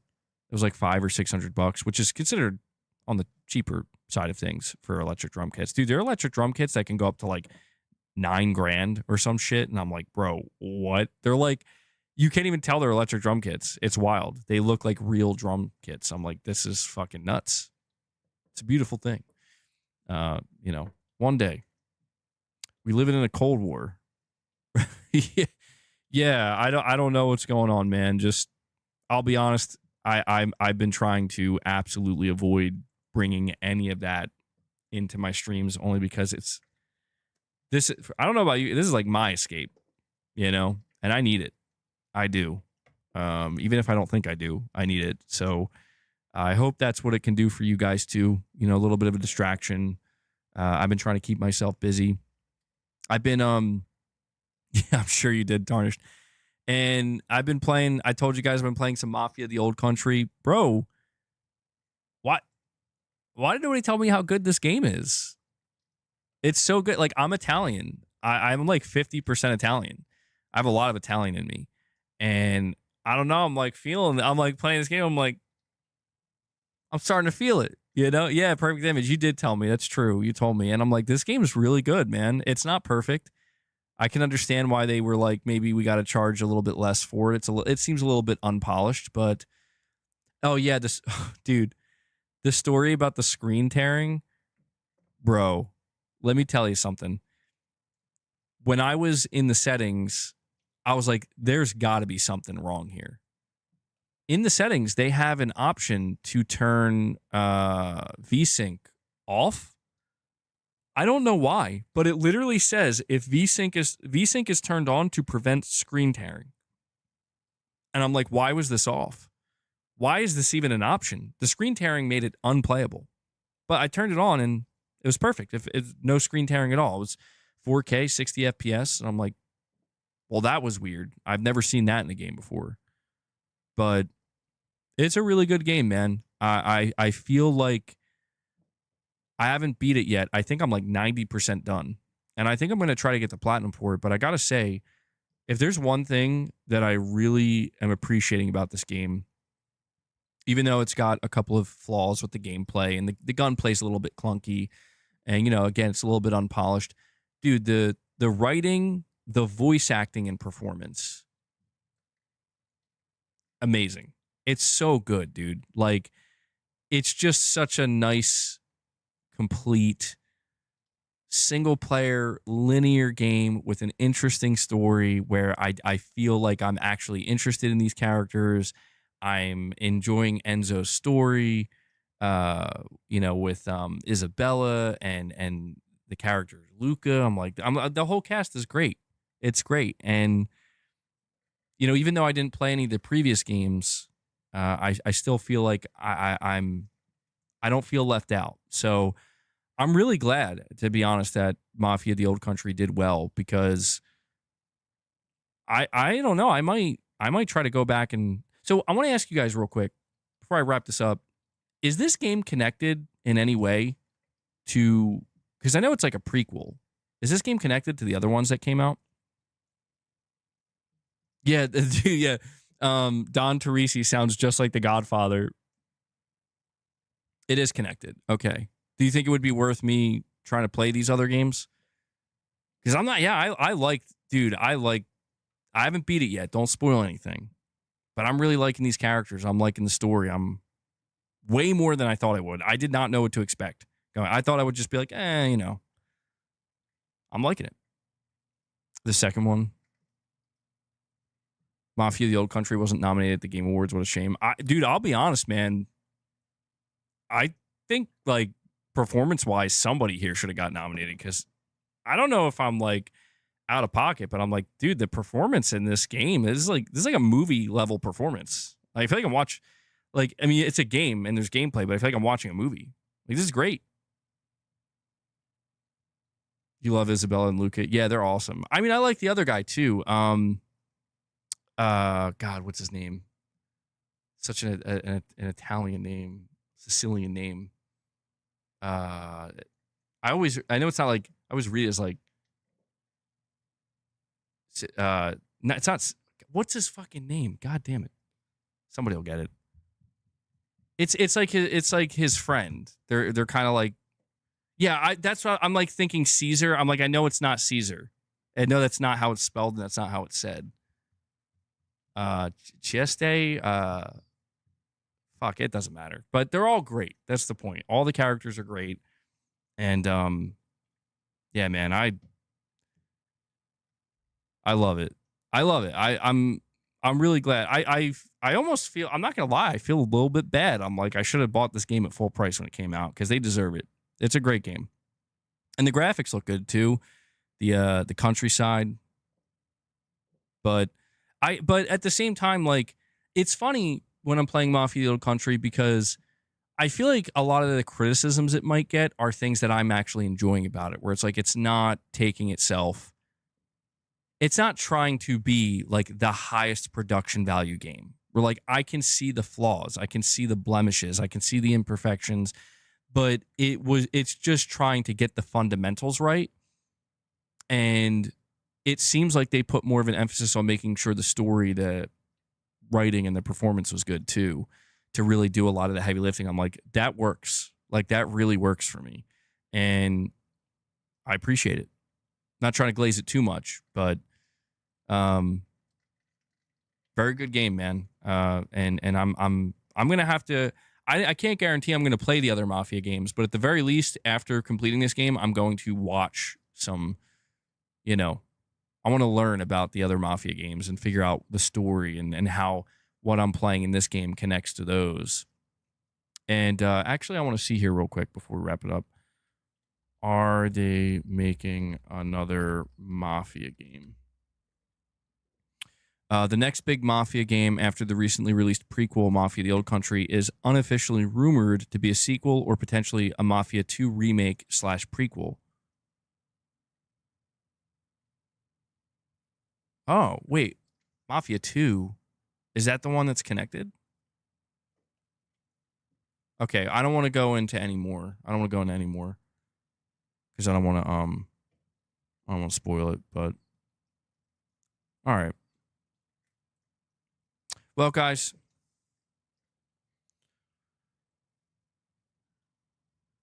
let me see where I'm at here.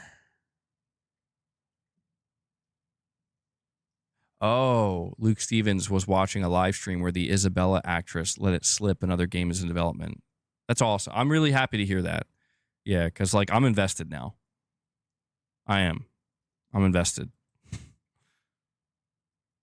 I might do like a spoiler cast on it or something. I don't know. RoboCop Rogue City is another low mid-level budget game made on UE5. I heard it's really good. I played the Terminator game that those developers made, and I loved it. So I might have to check that out too. But guys, that's going to do it. It's definitely getting late here. I'm going to have to wrap things up. Sorry, I know I'm repeating myself again, but just once again, massive shout out to you guys. This community is awesome. Thank you so much for what you do. Silent Spartan, Michael Werniff, you guys are the GOATs. You guys combined dropped 100 memberships. That's incredible. Thank you. Seriously. We're going to have more members content coming up this week. We're going to do a morning with the misses this Friday. So please look forward to that if you are a member. And on top of that, we'll have regularly scheduled content as well. So guys, please enjoy the rest of your day, night, or evening. I'm going to go hydrate. I'm actually very thirsty. And probably go play more Mafia the Old Country. So I hope to see you back here tomorrow. And that's it. So thank you once again, guys. Just make sure you hit that like button on your way out. And I will catch you guys in the next one. All right. So until then, take care, everyone.